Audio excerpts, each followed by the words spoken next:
to Tamil Gospel Tabernacle channel. பரிசுத்த நாமத்துக்கு மகிமை உண்டாவதாக.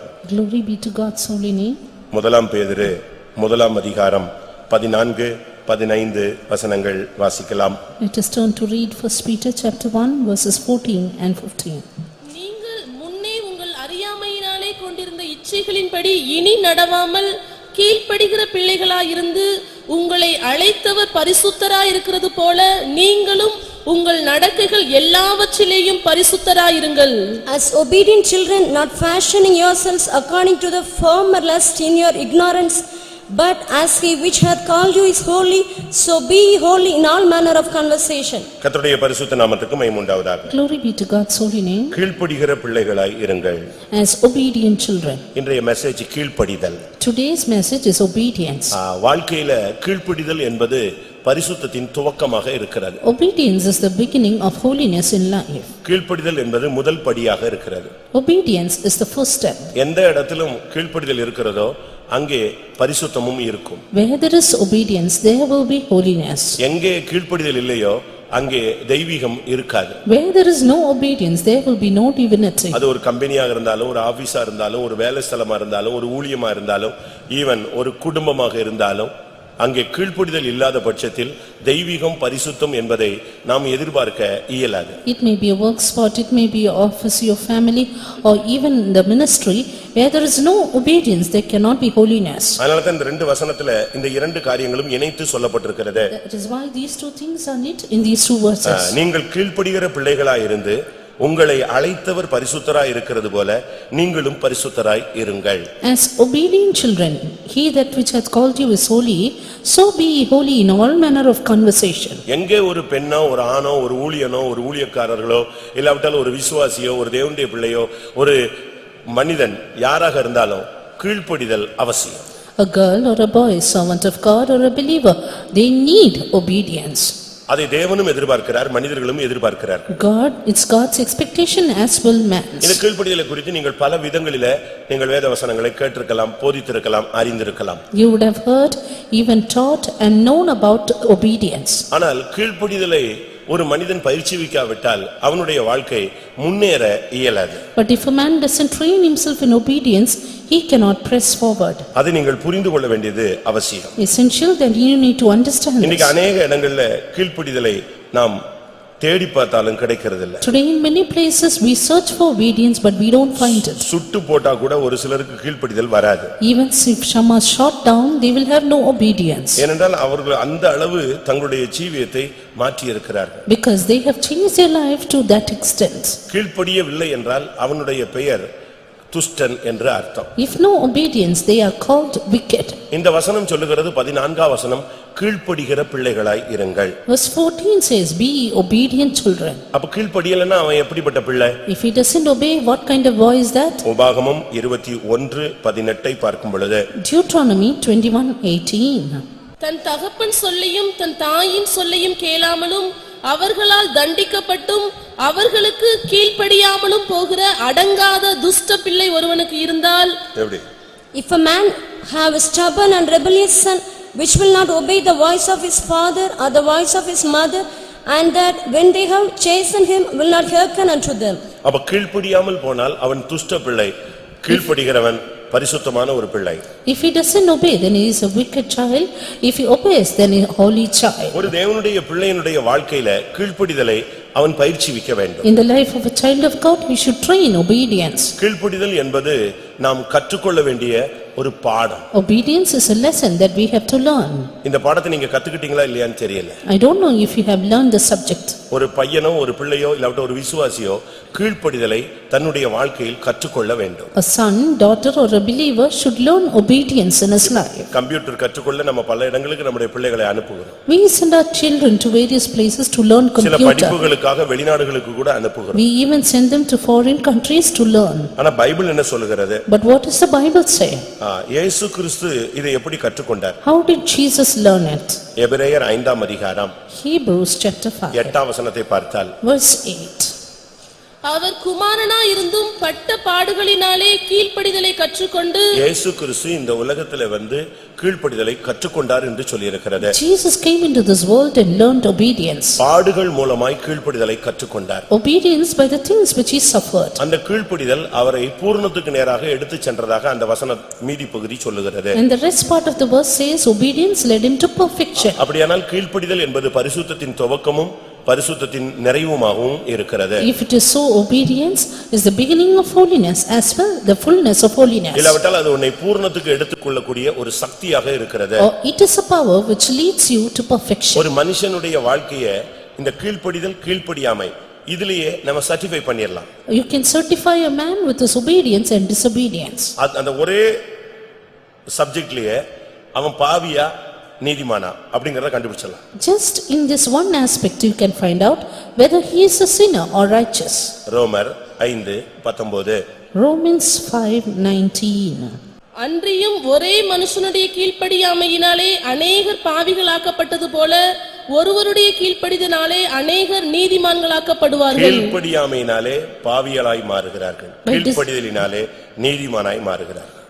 The sinners by disobedience and righteous by obedience. நீங்க கீழ்ப்படிதல்ல தான் ஒருத்தன் பாவியாம கீழ்ப்படியாமை வந்துருச்சுன்னா அவன் பாவி, கீழ்ப்படிதல் வந்துருச்சுன்னா அவன் நீதிமான்.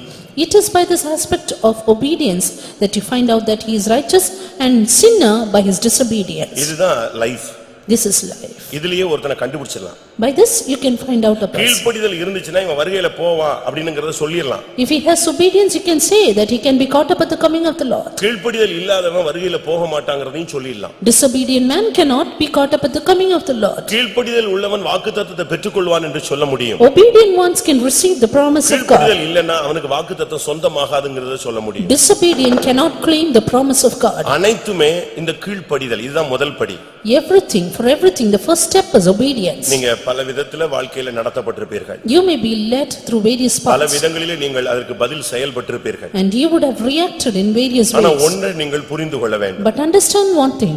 நீ கரெக்ட்டா இருந்தீனாதான் பிசாசு ஓடும். Only if you are right, then the devil will flee நீ away. தேவனுக்கு கீழ்ப்படிஞ்சிட்டேனா பிசாசு ஓடிடுவான். If you submit or obey to God, then devil will flee away. யாக்கோபு 4:7 பார்க்கும் பொழுது James 4:7.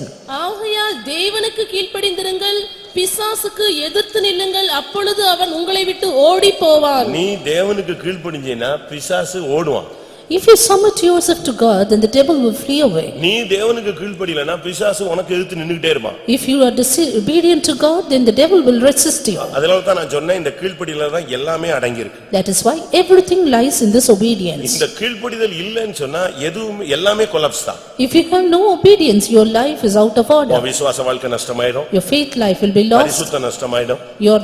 பரிசுத்தம் Your holiness will be lost. உன்னுடைய பிரதிஷ்டை Your நஷ்டமாயிடும். consecration will be உன்னுடைய lost. பிரயாசம் Your நஷ்டமாயிடும். labor will be lost. உன்னுடைய ஜெபம் நஷ்டமாயிடும். Your prayer will be lost. உன்னுடைய பாடுகள் வீணாயிடும். Your sufferings will be in vain. நீங்க பாருங்க 3 வருஷம் அழகாக யூதாஸ் ஊழியம் செய்தான். Judas ministered 3.5 years. ஆனா அவனுக்கு சத்தியத்துக்கு கீழ்ப்படிய முடியல. But he could not obey the truth. அவன் கீழ்ப்படியாமல் போய்விட்டான். He was disobedient. அவனுடைய ஓட்டங்கள் அனைத்தும் விருதா என்றுதான் பைபிள் சொல்லுது. And his labor was in vain, says the ஒரு Bible. கட்டத்துல இயேசு சொல்றார் அவன் பிறக்காம இருந்தா நல்லா இருந்திருக்குமே. At one point Jesus said it would be better if he had not been born. அப்ப அதில இருந்தே அவனுக்கு வரப்போகிற ஆக்கினை எவ்வளவு கொடிதானதுன்னு யோசிச்சு பாருங்க. From then you can understand how great is the judgment that's coming upon him. அழைப்புக்கு கீழ்ப்படிய முடிந்தது. He could obey the calling. ஆனா ஊழியத்துக்கு கீழ்ப்படிய முடியல. He could not obey the ministry. இன்னைக்கு எத்தனை பேருக்கு இப்படிப்பட்ட ஒரு பரிதாபமான நிலவரம்? How many have a pathetic situation like this? எவ்வளவுதான் கீழ்ப்படிஞ்சு போறது? How long to obey? விட்டா தலைக்கு மேல ஏறி போய்டுவான். If we just leave, they will run over my head. Masala அரைச்சிடுவான். They will drive the masala over my head. நம்ம நடைமுறை வாழ்க்கையில பேசி அந்த கீழ்ப்படியாமை காட்டுகிறதுக்கு பல காரணங்கள் சொல்றோம். Yes, we speak like this in our practical life and reason it for disobedience. Abraham எப்படி இவ்வளவு ஆசீர்வாதத்தை வாங்கி கொண்டான்? How did Abraham gain so much of blessing? அதுக்கு காரணம் என்ன? Reason for that? அவன் பெரிய பரிசுத்தவானா? Was he a saint? இல்ல. No. அவனுடைய கீழ்ப்படிதல் தான் எவ்வளவு ஆசீர்வாதத்தை இழுத்துக்கிட்டு வந்தது. It was his obedience which gained him so much of blessings. ஆதியாகமம் 26:4. Book of Genesis chapter 26 and verse 4. Abraham என் சொல்லுக்கு கீழ்ப்படிந்து என் விதிகளையும் என் கற்பனைகளையும் என் நியமங்களையும் என் பிரமாணங்களையும் கைக்கொண்டபடியினால் நான் உன் சந்ததியை வானத்தின் நட்சத்திரங்களைப் போல பெருக பண்ணி. பாத்தீங்களா? ஆபிரகாம் என் சத்தத்துக்கு கீழ்ப்படிஞ்சான், Because Abraham obeyed my voice. என் வார்த்தைகளுக்கு கீழ்ப்படிந்தான், Because he obeyed my N words. கட்டளைகளுக்கு கீழ்ப்படிந்தான். Because he kept my charge. கீழ்ப்படிதலை நீங்க முதலாவது கற்றுக்கொள்ளுங்க. Yes, first learn obedience. கீழ்ப்படிதல் இல்லையா ஒரு பிரயோஜனம் கிடையாது. If you have no obedience, no use at all. கீழ்ப்படிதல் இல்லாம நீ ரீத் வச்சு என்ன, வெயில் வச்சு என்ன, கோட் போட்டு என்ன, சூட்டு போட்டு என்ன, டை கட்டி என்ன, பவர் ஷூ அடிச்சு என்ன, டக் அடிச்சு என்ன, எந்த தாடி மீசை வச்சு என்ன பிரயோஜனம்? Without obedience, whatsoever the stylish manner you walk, whatsoever the adorning you have, what is the use of it? அலங்காரம் பண்றீங்க, You can adorn yourself, ஆனா கீழ்ப்படிதல் தான் உன்னுடைய அலங்காரமா இருக்கணும். but obedience should be your first adorning. அது இல்லாம மத்த எல்லாம் வச்சு என்ன பிரயோஜனம்? Without that, the rest are in vain. நீங்களே யோசிச்சு பாருங்க. You think of yourself. உங்களுடைய வாழ்க்கையினுடைய அநேக தோல்விகளுக்கு காரணம் உங்களுடைய கீழ்ப்படியாமை. Your disobedience is the reason of many இன்னும் failures. அநேக ஆசீர்வாதங்களை நம்முடைய சந்ததி பெற முடியாததுக்கு காரணம் நம்முடைய கீழ்ப்படியாமை. Your seed doesn't receive many blessings because of your disobedience. 1 பேதுரு 3:5 பார்க்கும் பொழுது 1 Peter chapter 3 and verse 5. எது நம்முடைய அலங்காரம்? What is our adorning? இப்படியே பூர்வத்தில் தேவனிடத்தில் நம்பிக்கையாயிருந்த பரிசுத்த ஸ்திரீகளும் தங்களுடைய புருஷர்களுக்கு கீழ்ப்படிந்து தங்களை அலங்கரித்தார்கள். அலங்காரங்கிறது மேக்கப்ல இல்ல. Adornment is no makeup. Colour கலரா நம்ம உடுத்துறதுல அல்ல. It's not in colorful dressing. நீ கீழ்ப்படிஞ்சாதானே அது அலங்காரம். But your obedience is that adorning. நீங்க உங்களுடைய எத்தனை பேருக்கு கீழ்ப்படிய முடியும்? How many of you can obey? நான் இன்றைக்கு இந்த கீழ்ப்படிதலை ரெண்டு விதமாக பிரிக்க விரும்புகிறேன். Today I want to classify this obedience into two. வேத வசனங்கள் இப்படி ஆழமாக சொல்லுகிறது. And the word of God says in depth about ஒன்று it. மனுஷீகம், மற்றொன்று தெய்வீகம். One human, the other divine.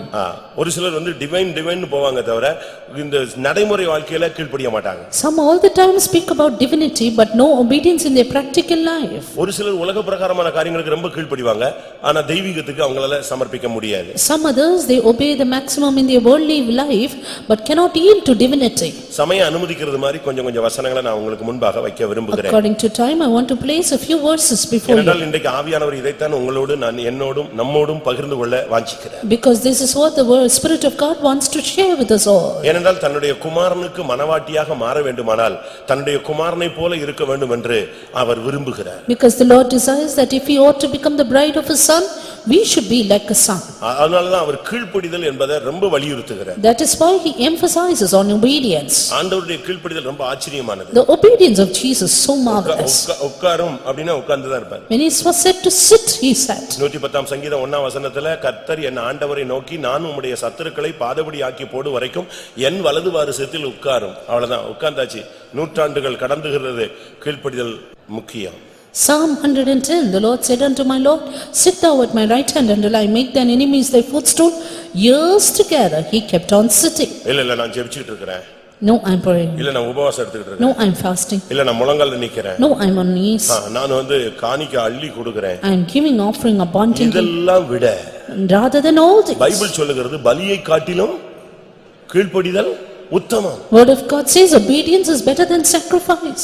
ரொம்ப முக்கியமானது அதுதான். Very important it is. மனைவியை வீட்ல அடிச்சிட்டு வந்து இங்க நீ 10,000 ரூபாய் காணிக்க கொடுத்தா என்ன நன்மைன்னு நான் சொல்றேன். Beating your wife at home, if you give 10,000 on offering, what's the use?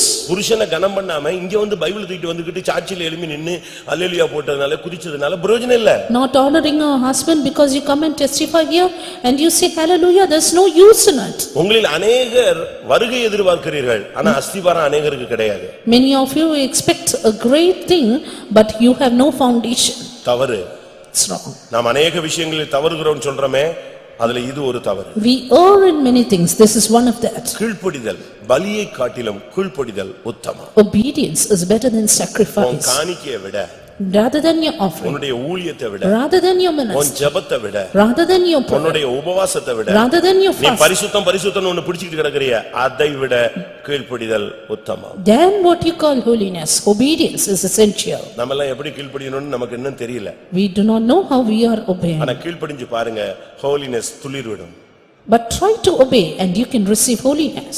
உனக்குள்ள பூரணம் துளிர்விடும். And perfection will sprout in you. உனக்கு வருகை நம்பிக்கை தானா வரும். You will have the hope of the coming of the Lord. அப்படி கீழ்ப்படிய முடியுமா? Can you obey like that? சாதகமான வழிகள் இருக்கா? Do you have favorable ways for that?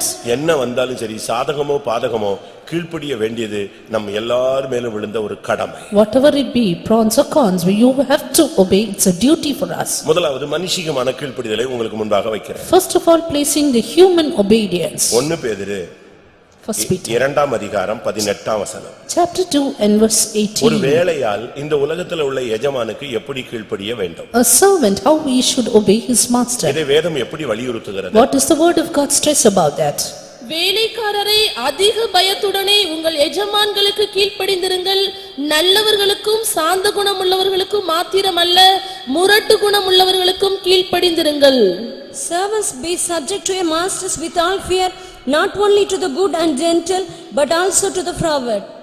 நீ ஒரு வேலைக்காரனாக இருக்கலாம். You may be a servant. ஒரு கவர்மெண்ட் சர்வெண்டா இருக்கலாம், இல்ல பிரைவேட் கம்பெனில ஒரு சர்வெண்டா இருக்கலாம், இல்ல ஒரு 4 பேர் சேர்ந்து ஒரு இடத்துல வேலைக்காரராக நாம் வேலைக்காரராக இருக்க முடியும். We may be a servant, a government servant, or servants in some other company, private companies, or somewhere else.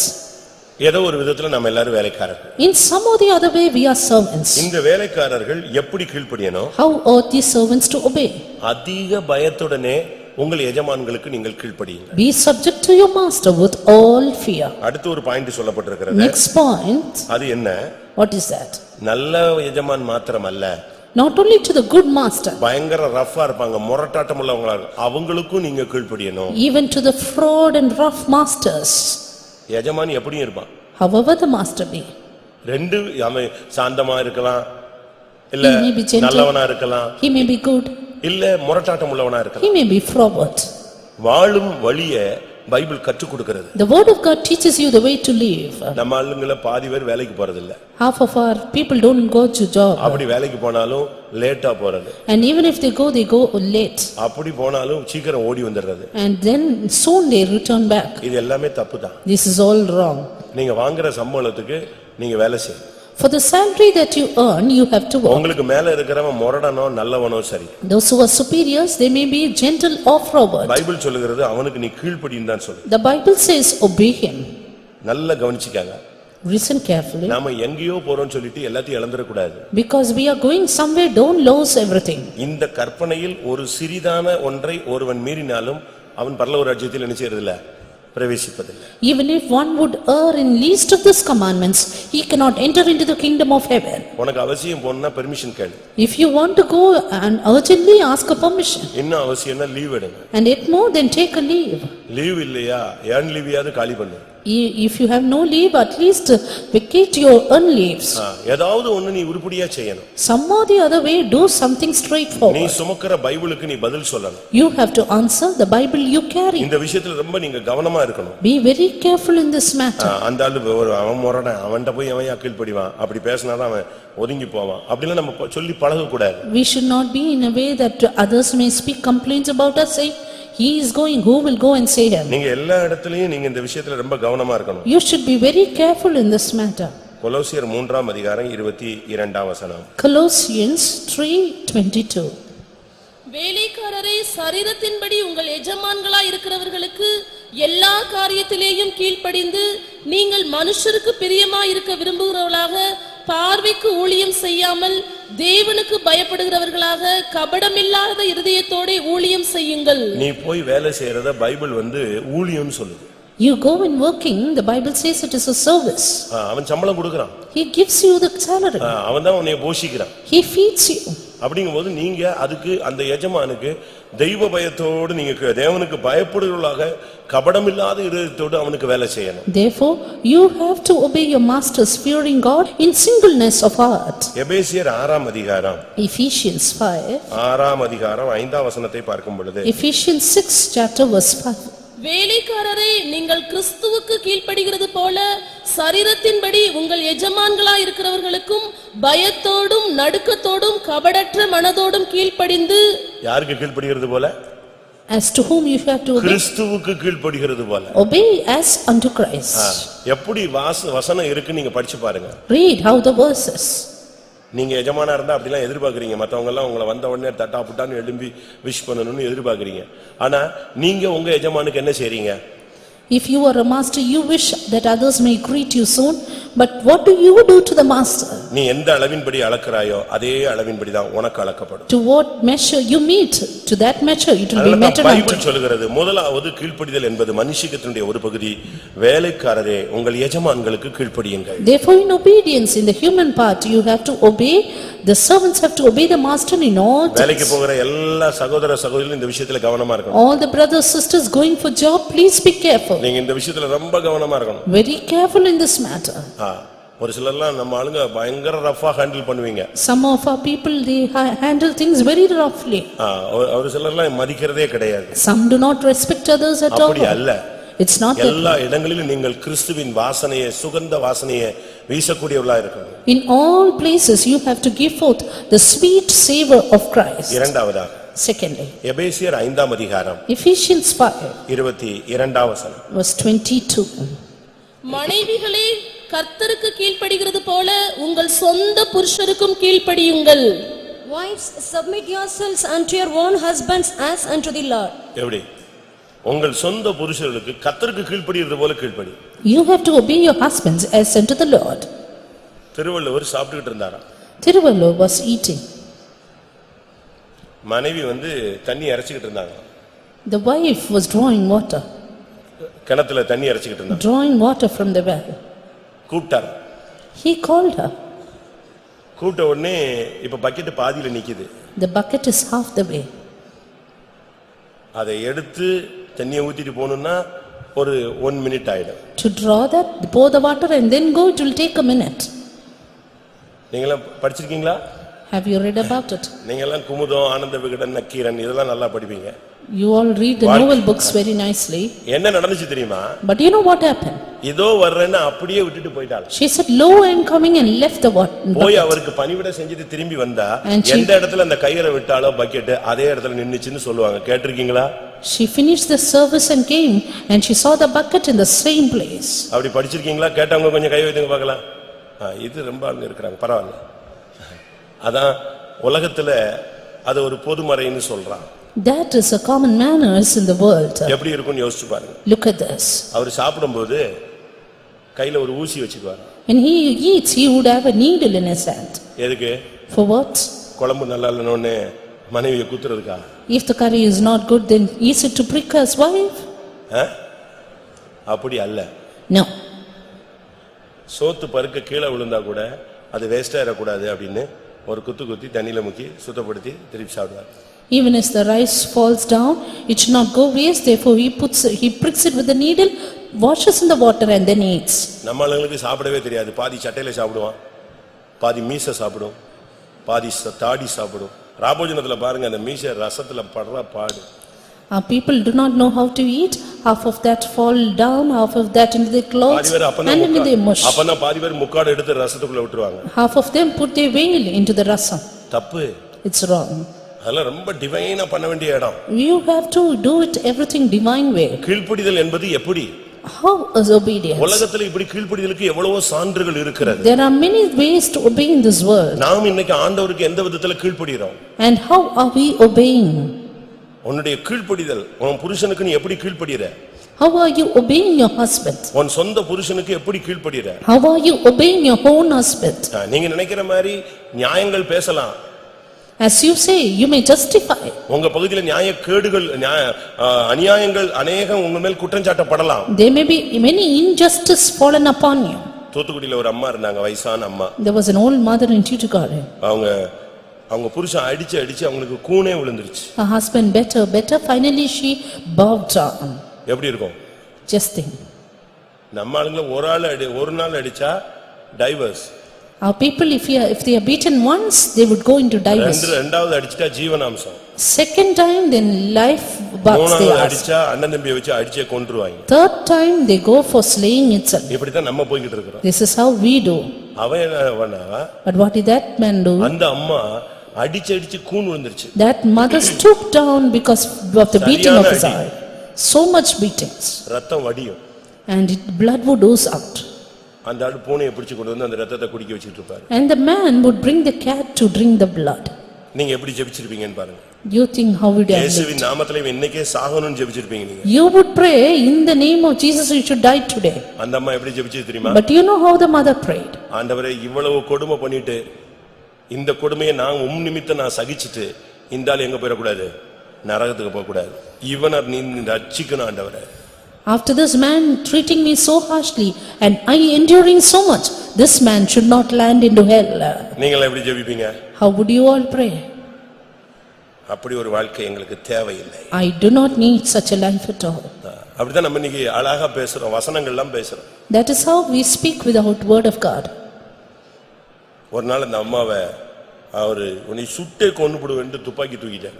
One day that man took the pistol to shoot the mother down. இவங்களுக்கு தெரிஞ்சிருச்சு இன்னைக்கு நம்ம ஓட்டம் முடிஞ்சு போச்சு. And she knew that she is going to finish her course today. ஸ்தோத்திரம் ஸ்தோத்திரம் ஸ்தோத்திரம்னு இருந்தாங்க. Kept on praising the Lord. அடுத்த செகண்ட் அந்த ஆளு தோட்டத்துக்குள்ள ஓடிட்டாரு துப்பாக்கியை தூக்கிட்டு. Very next second he took the pistol and ran away to the garden. இவங்களுக்கு ஒண்ணுமே புரியல.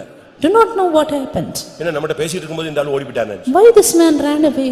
திருப்பி இவங்களுக்கு ஒரு பயம். He had a fear. இந்த ஆள் ஷார்ட் டெம்பர், தன்னைத்தானே கூட சுட்டு கொன்னு செத்துக்குவான், தற்கொலை கூட பண்ணிடுவான். This man is so short-tempered, he would suicide himself. வேலைக்காரனை கூப்பிட்டு, இவங்க ரொம்ப வசதியானவங்க, வேலைக்காரனை கூப்பிட்டு ஐயா போறாரு வேகமா ஓடுறாரு பின்னால ஓடுறானா. She called for the servants and she said the husband is going there, please go after him. அதுக்குள்ள ஃபயரிங் சவுண்ட் வந்துருச்சு. Before that the firing sound came. இவன் போயிட்டு வந்துட்டான், வேலைக்காரன் போயிட்டு வந்தான். The servant came and went and came. ஒரு காட்டு பூனையை தூக்கிட்டு வந்தான். He bought a wild cat. ஐயா சுட்டுட்டாரு. The man had shot this down. கொஞ்ச நேரம் கழிச்சு அவர் வந்தாரு. After some time the husband himself came. ஏய், நான் பேசிட்டு இருக்கும்போது நீ ஏன் தோட்டத்துக்குள்ள ஓடுன? Even as I was speaking, why did you run into the garden? இவங்க சொன்னாங்க நான் எங்க ஓடுனேன்? She said, why? நீ How would you ஓடுனால run? தான் உன்னை சுடுறதுக்கு பின்னால நான் காட்டுல இவ்வளவு வேகமா தோட்டத்துக்குள்ள ஓடி வந்தேன். It is because you ran into the garden, I also went behind you. உன்னை தான் நான் சுட்டேன். I shot you. ஆண்டவர் ஒரு குருட்டாட்டத்தை உண்டாக்கி ரோட்ல ஓட விட்டார். But the Lord made him blind and asked him to run away. ஆனா உண்மை என்னன்னா But what is the கடைசில truth? அவர் ரட்சிக்கப்பட்டு மரித்து நம்ம அடக்கம் நடந்துச்சு. Finally he was saved, he died and he had the funeral service in our faith. புருஷனுக்கு கீழ்ப்படிதல்னா எப்படி? If you are obedient to the husband, how would it be?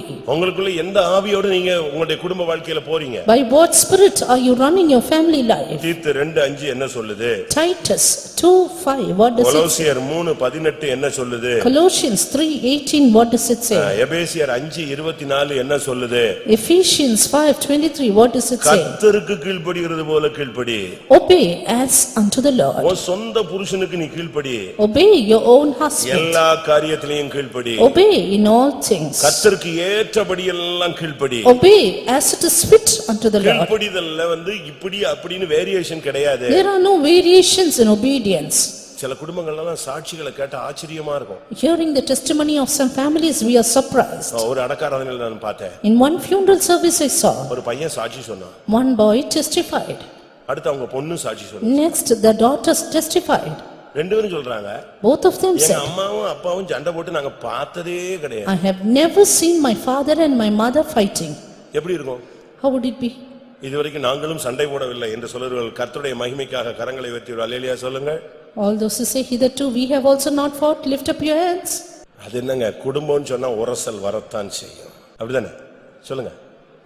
And surely the such quarrels will be picked up. Crutches வரலாம், சாவு வரக்கூடாது. You can have scratches but not deaths. நீங்க உங்களுக்குள்ளேயே அதை clear பண்ணணும். You should clear it within yourself. கீழ்ப்படிதல் என்பது ஒன்று எஜமானுக்கு கீழ்ப்படியணும், அதுவும் கர்த்தர் சொல்றாரு. கர்த்தருக்கு கீழ்ப்படிற மாதிரி கீழ்ப்படியணும்.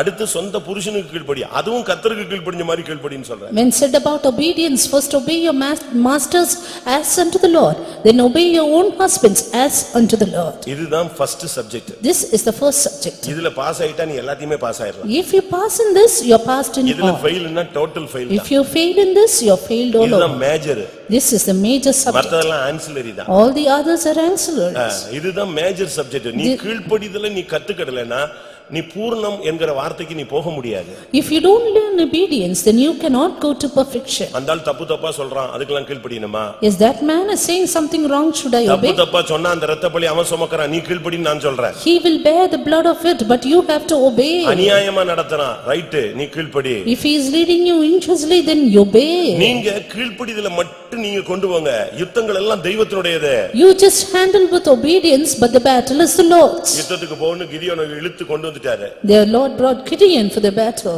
அவனை கொண்டு போய் பானையை தூக்கிட்டு போக சொன்னாரு. But the Lord asked him to take the pot. நம்ம என்ன சொல்லுவோம்? What would we ஏங்க say? அவங்க அவ்வளவு பேர் ஆயுதத்தோட இருக்கான், மண்பானையை தூக்கிட்டு போய் கேவலப்பட சொல்றீங்களான்னு கோல். Everyone is with a weapon of war, but now should I take the earthen pot? எக்காலத்தை தூக்கிட்டு போங்கறாரு, அங்க போய் கத்தி என்ன பிரயோஜனம்? Then the Lord is saying, you take the trumpet. What is the use of shouting? நீ கீழ்ப்படி. You obey. யுத்தம் அவர் பாத்துக்குவாரு. He will look at the war. உன் சொந்த புருஷனுக்கு கர்த்தருக்கு கீழ்ப்படிஞ்ச மாதிரி கீழ்ப்படிஞ்சிரு. Obey your own husband as unto the Lord. மரியாள் அந்த வேலைக்காரங்க கிட்ட என்ன சொன்னா? What was said to Mary?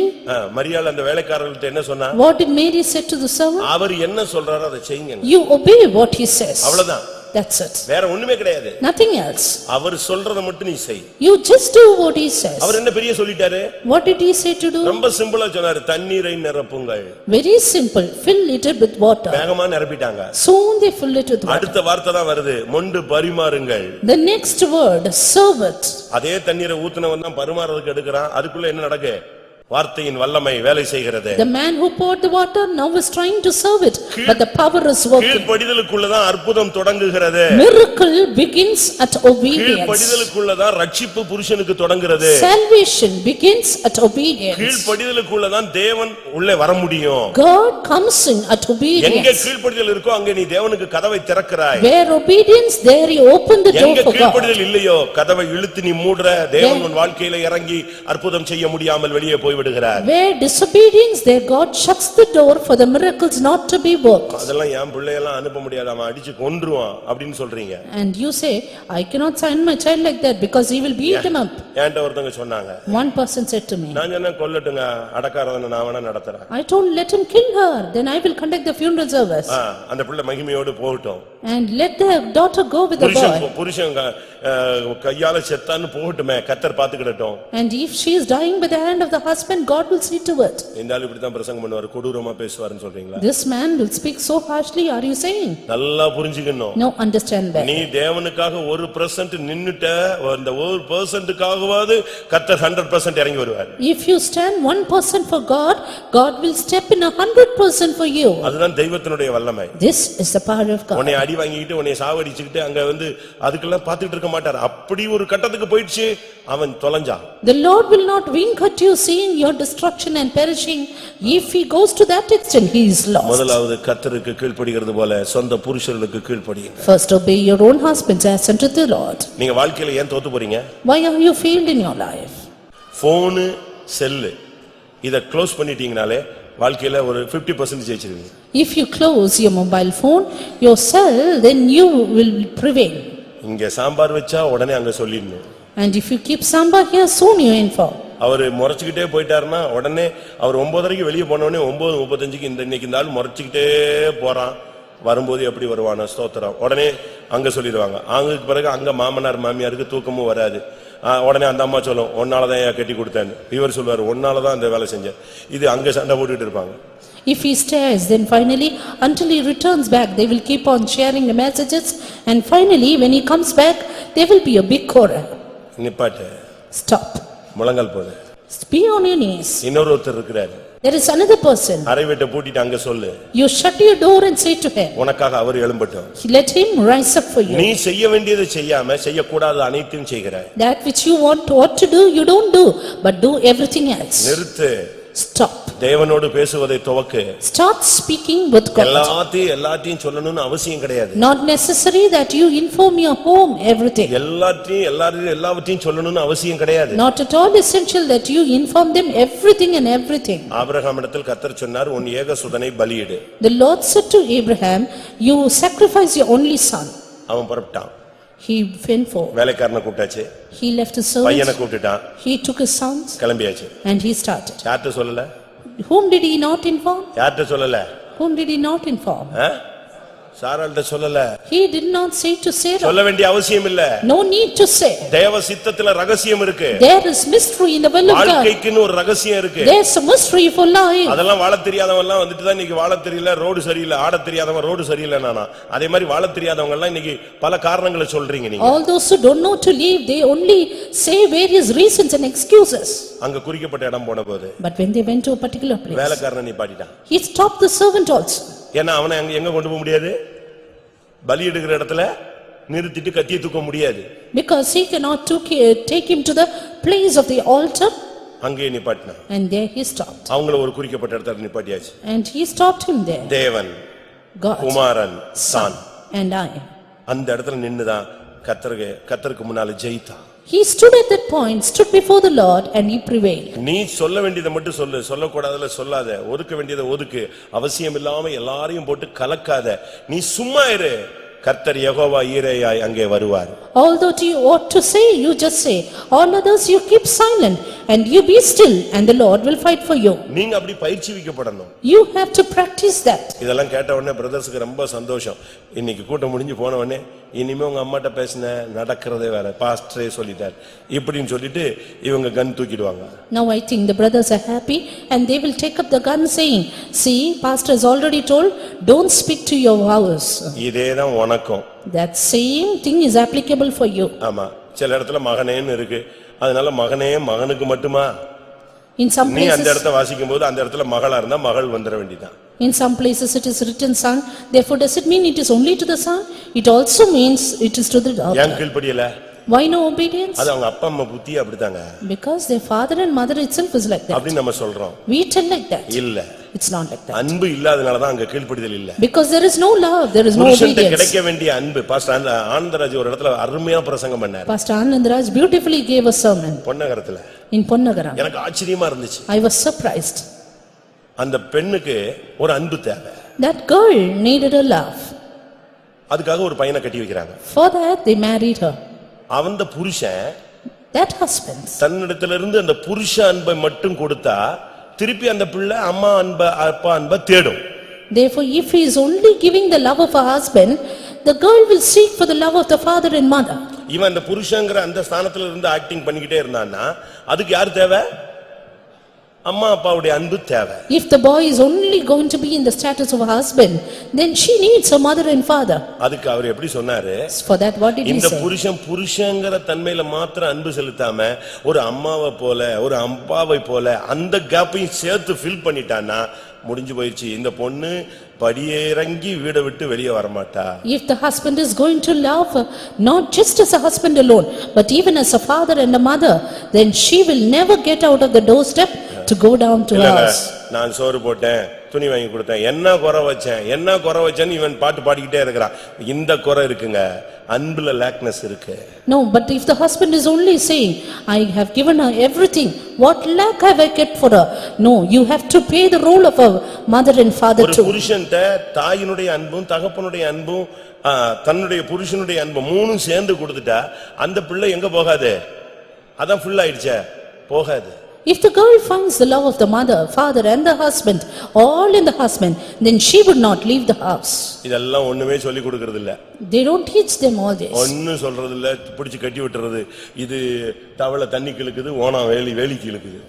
Simply they get them married, finally what happens?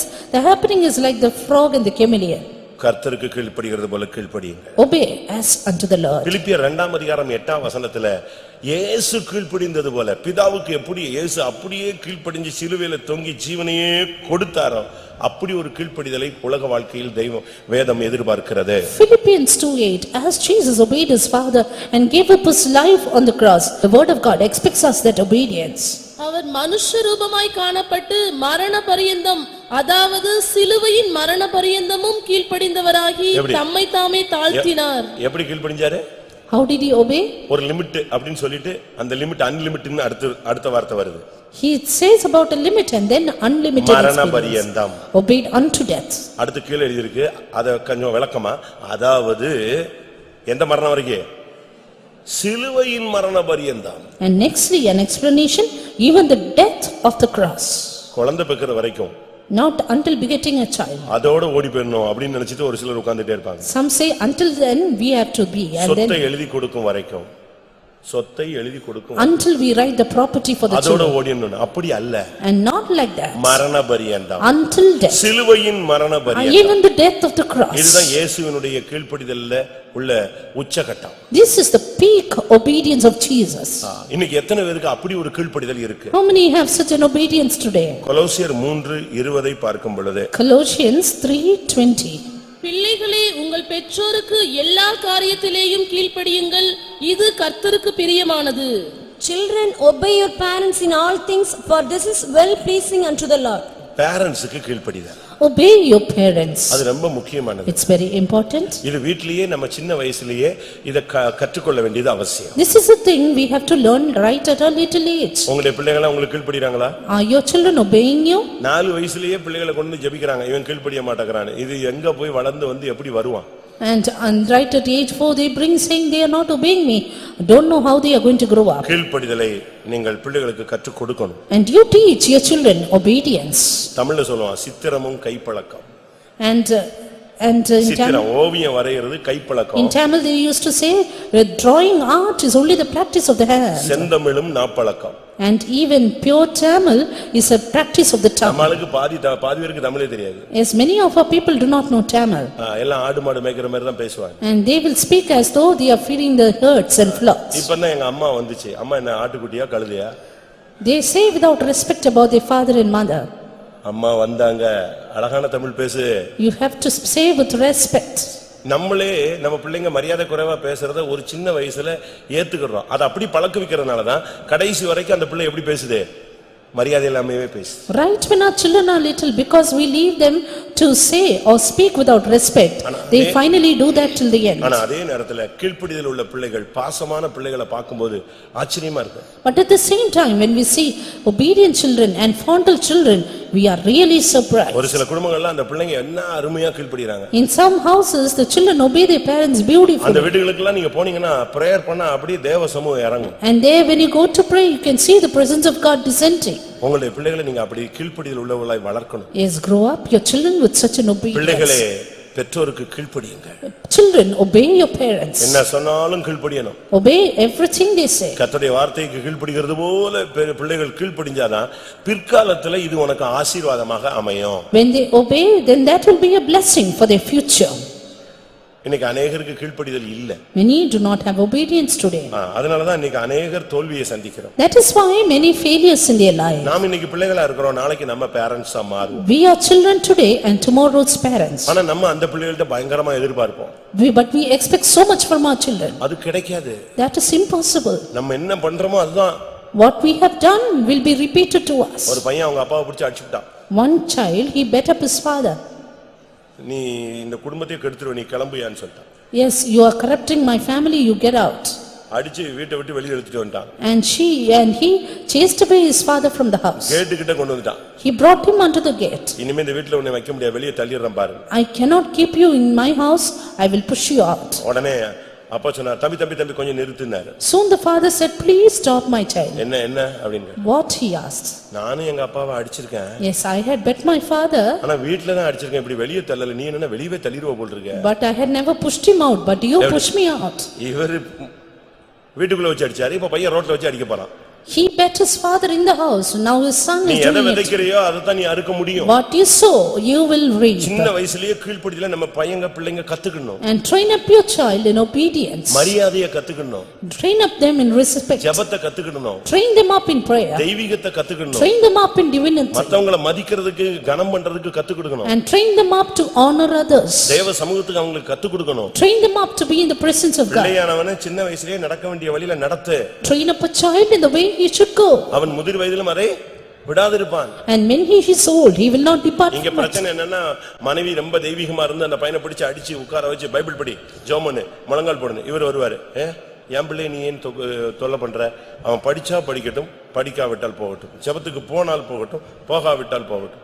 எப்படி இப்படி என்னவோ இவர் மட்டும்தான் பெத்தாரு, இவங்கெல்லாம் ரோட்ல இருந்து வந்தாங்க மாதிரி பிள்ளைய ரெண்டா பிரிச்சிருவான். அந்த பிள்ளை அதோட முடிஞ்சது, பாதாளத்துக்கு இறங்கிட வேண்டியது. The problem in the house is the wives grow them up in divinity, in strictness, but the husband comes there and stops and say, let him do it according to his own desire. அப்பா கண்டிக்கிறாரா, அம்மா ஒரு 1/4 மணி நேரம் கழிச்சு வந்து நீ செஞ்ச தப்புக்கு தாண்டா கண்டிச்சாரு அப்படின்னு சொல்லிட்டு அவனை ஆஃப் பண்ணிடணும். If the father is rebuking the child, mother after half an hour should come and say, it is only for your good. நான் சிவகாசியில இருக்கும்போது When I was in Sivagasi, ஒரு சகோதரன் தன் பையனை அடிச்சிட்டாரு. a brother bet his son. அவன் 8th படிக்கிற பையன். He was studying in 8th standard. அடிச்சிட்டாரு.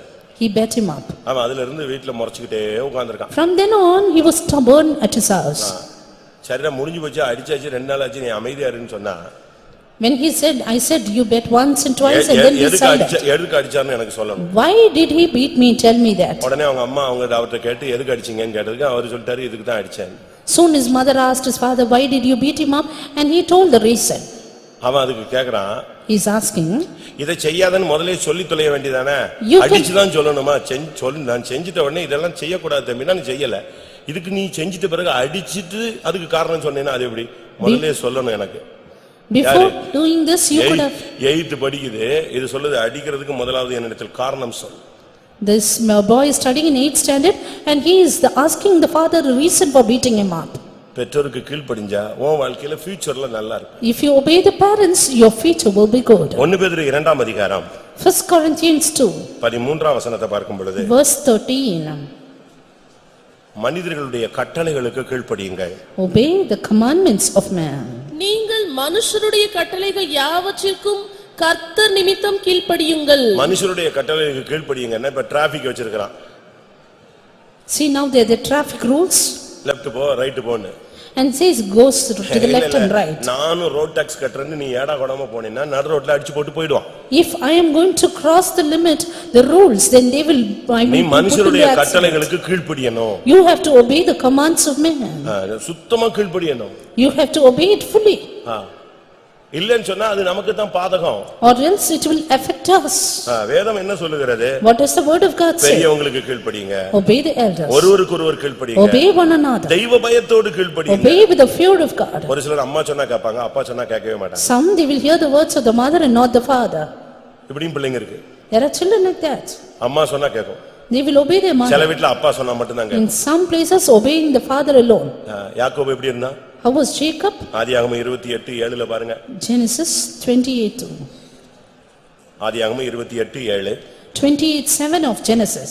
யாக்கோபு தன் தகப்பனுக்கும் தன் தாய்க்கும் கீழ்ப்படிந்து தன் தகப்பனுக்கும் தாய்க்கும் கீழ்ப்படிந்தார். Jacob obeyed his father and his mother. பிள்ளைகள் பேரண்ட்ஸ்க்கு ஒரு பாலம் மாதிரி. Children are like a bridge between their parents. சில நேரங்கள்ல அவங்களுக்குள்ள கசப்பு வரும்போது பிள்ளைகள் தான் அதை இணைத்து வைக்கிறாங்க. When they have a bitterness between them, children link them together. இன்றைக்கு எத்தனை பேர் மனிதருடைய கட்டளைகளுக்கு கீழ்ப்படிகிறீர்கள்? Today how many obey the commands of man? 1 பேதுரு 2:14 அதிகாரிகளுக்கு கீழ்ப்படியுங்கள். 1 Peter 2:14 obey the rulers. 1 பேதுரு 5:5 மூப்பருக்கு கீழ்ப்படியுங்கள். And 1 Peter 5:5 obey your elders. 1 பேதுரு 5:5 ஒருவருக்கொருவர் கீழ்ப்படியுங்கள். 1 Peter 5:5 obey one another. தெய்வ பயத்தோடு நம்ம இந்த கீழ்ப்படிதலை பூரணத்துக்குள்ளே கொண்டு போகணும். Yes, with the fear of God lead this obedience into perfection. நீங்க கீழ்ப்படிஞ்சு பழகி பாருங்க. நான் திரும்பவும் சொல்றேன், அதுதான் பரிசுத்தத்தின் துவக்கம். Repeating to you, try to obey and then that's the beginning of holiness. புருஷனா இருந்தாலும் சரி, Though you are a மனைவியா husband, இருந்தாலும் சரி, though you are a wife, பிள்ளைகளாக இருந்தாலும் though சரி, children வயசானவங்களா இருந்தாலும் or சரி, elders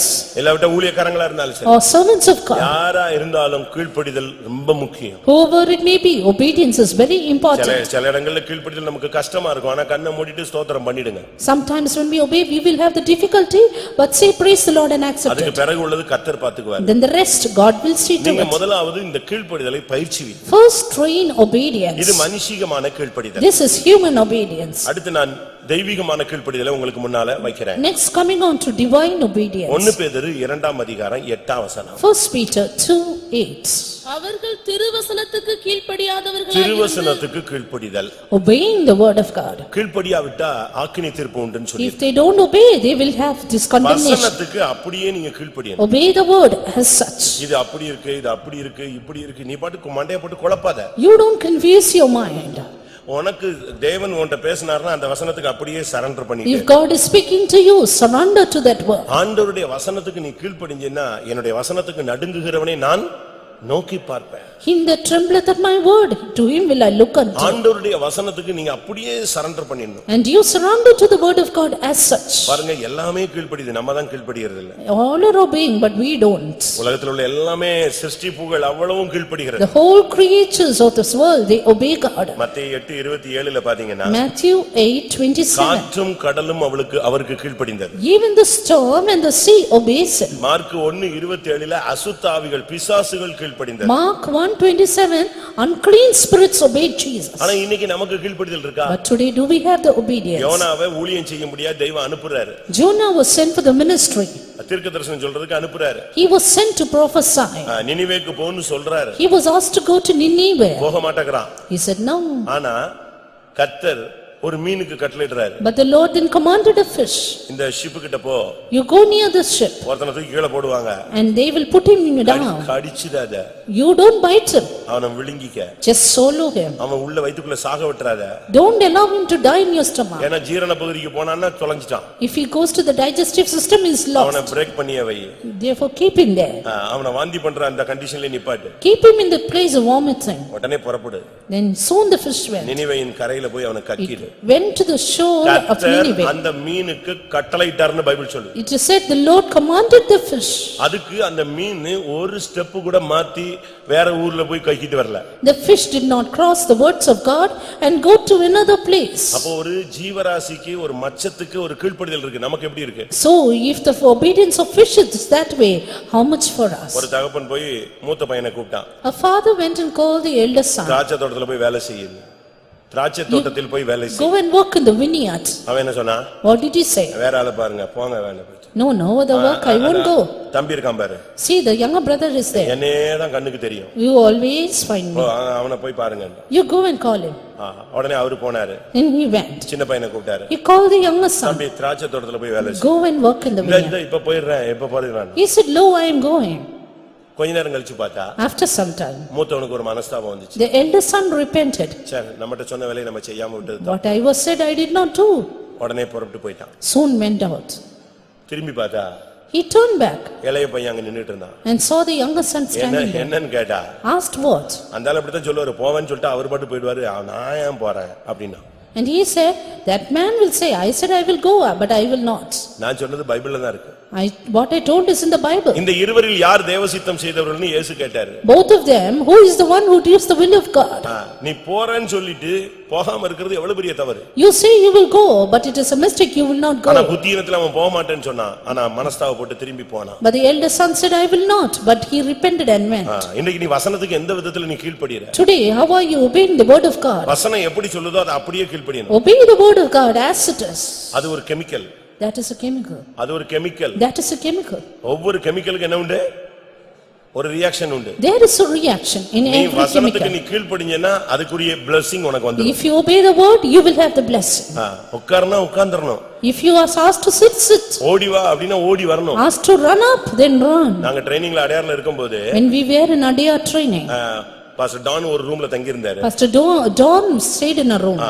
அவர் அப்ப சீஃப் பாஸ்டர் ஆகல. That time he was not a chief அப்ப pastor. சீஃப் பாஸ்டர் பிளாக் வேற. Chief pastor's block was another. அப்ப சீஃப் பாஸ்டர் அவரை போய் ஒரு தன்னுடைய அசிஸ்டன்ட் விட்டு பாஸ்டர் டானை வர சொல்லுன்னு சொன்னார். Chief pastor sent his assistant saying, call Pastor Don. இவன் போய் அரைகுறை இங்கிலீஷ்ல ஓடி வரணும்னு சொல்லிட்டான். பாஸ்டர் உங்களை ஓடி வர சொல்றாரு. He went and said in partial English, pastor is asking you to run and come. அதாவது கொஞ்சம் அவசரமா கூப்பிடுறாருங்கிறதுக்கு அப்படி சொல்லிட்டான். He for saying urgently he said like that. அந்த வயசான மனுஷன் ஓடுறார். That old man was running. எல்லாரும் பார்க்கறாங்க, என்னடா இது அமெரிக்கன் பாஸ்டர் ஓடுறாரு. Always surprised why this American pastor is running. அங்க பாஸ்டர்ஸ் கேக்குறாங்க, ஏன் ஓடி வர்றீங்கன்னு. And pastor asked, அவன் அந்த பையன் வந்து அப்படிதான் சொன்னான். Chief pastor asked why he is running, then he said it is because the boy said that. பாரு அங்க பாரு ஓடி போனா அவன் நடக்கறான் பாருங்க, நட ராஜ நடை.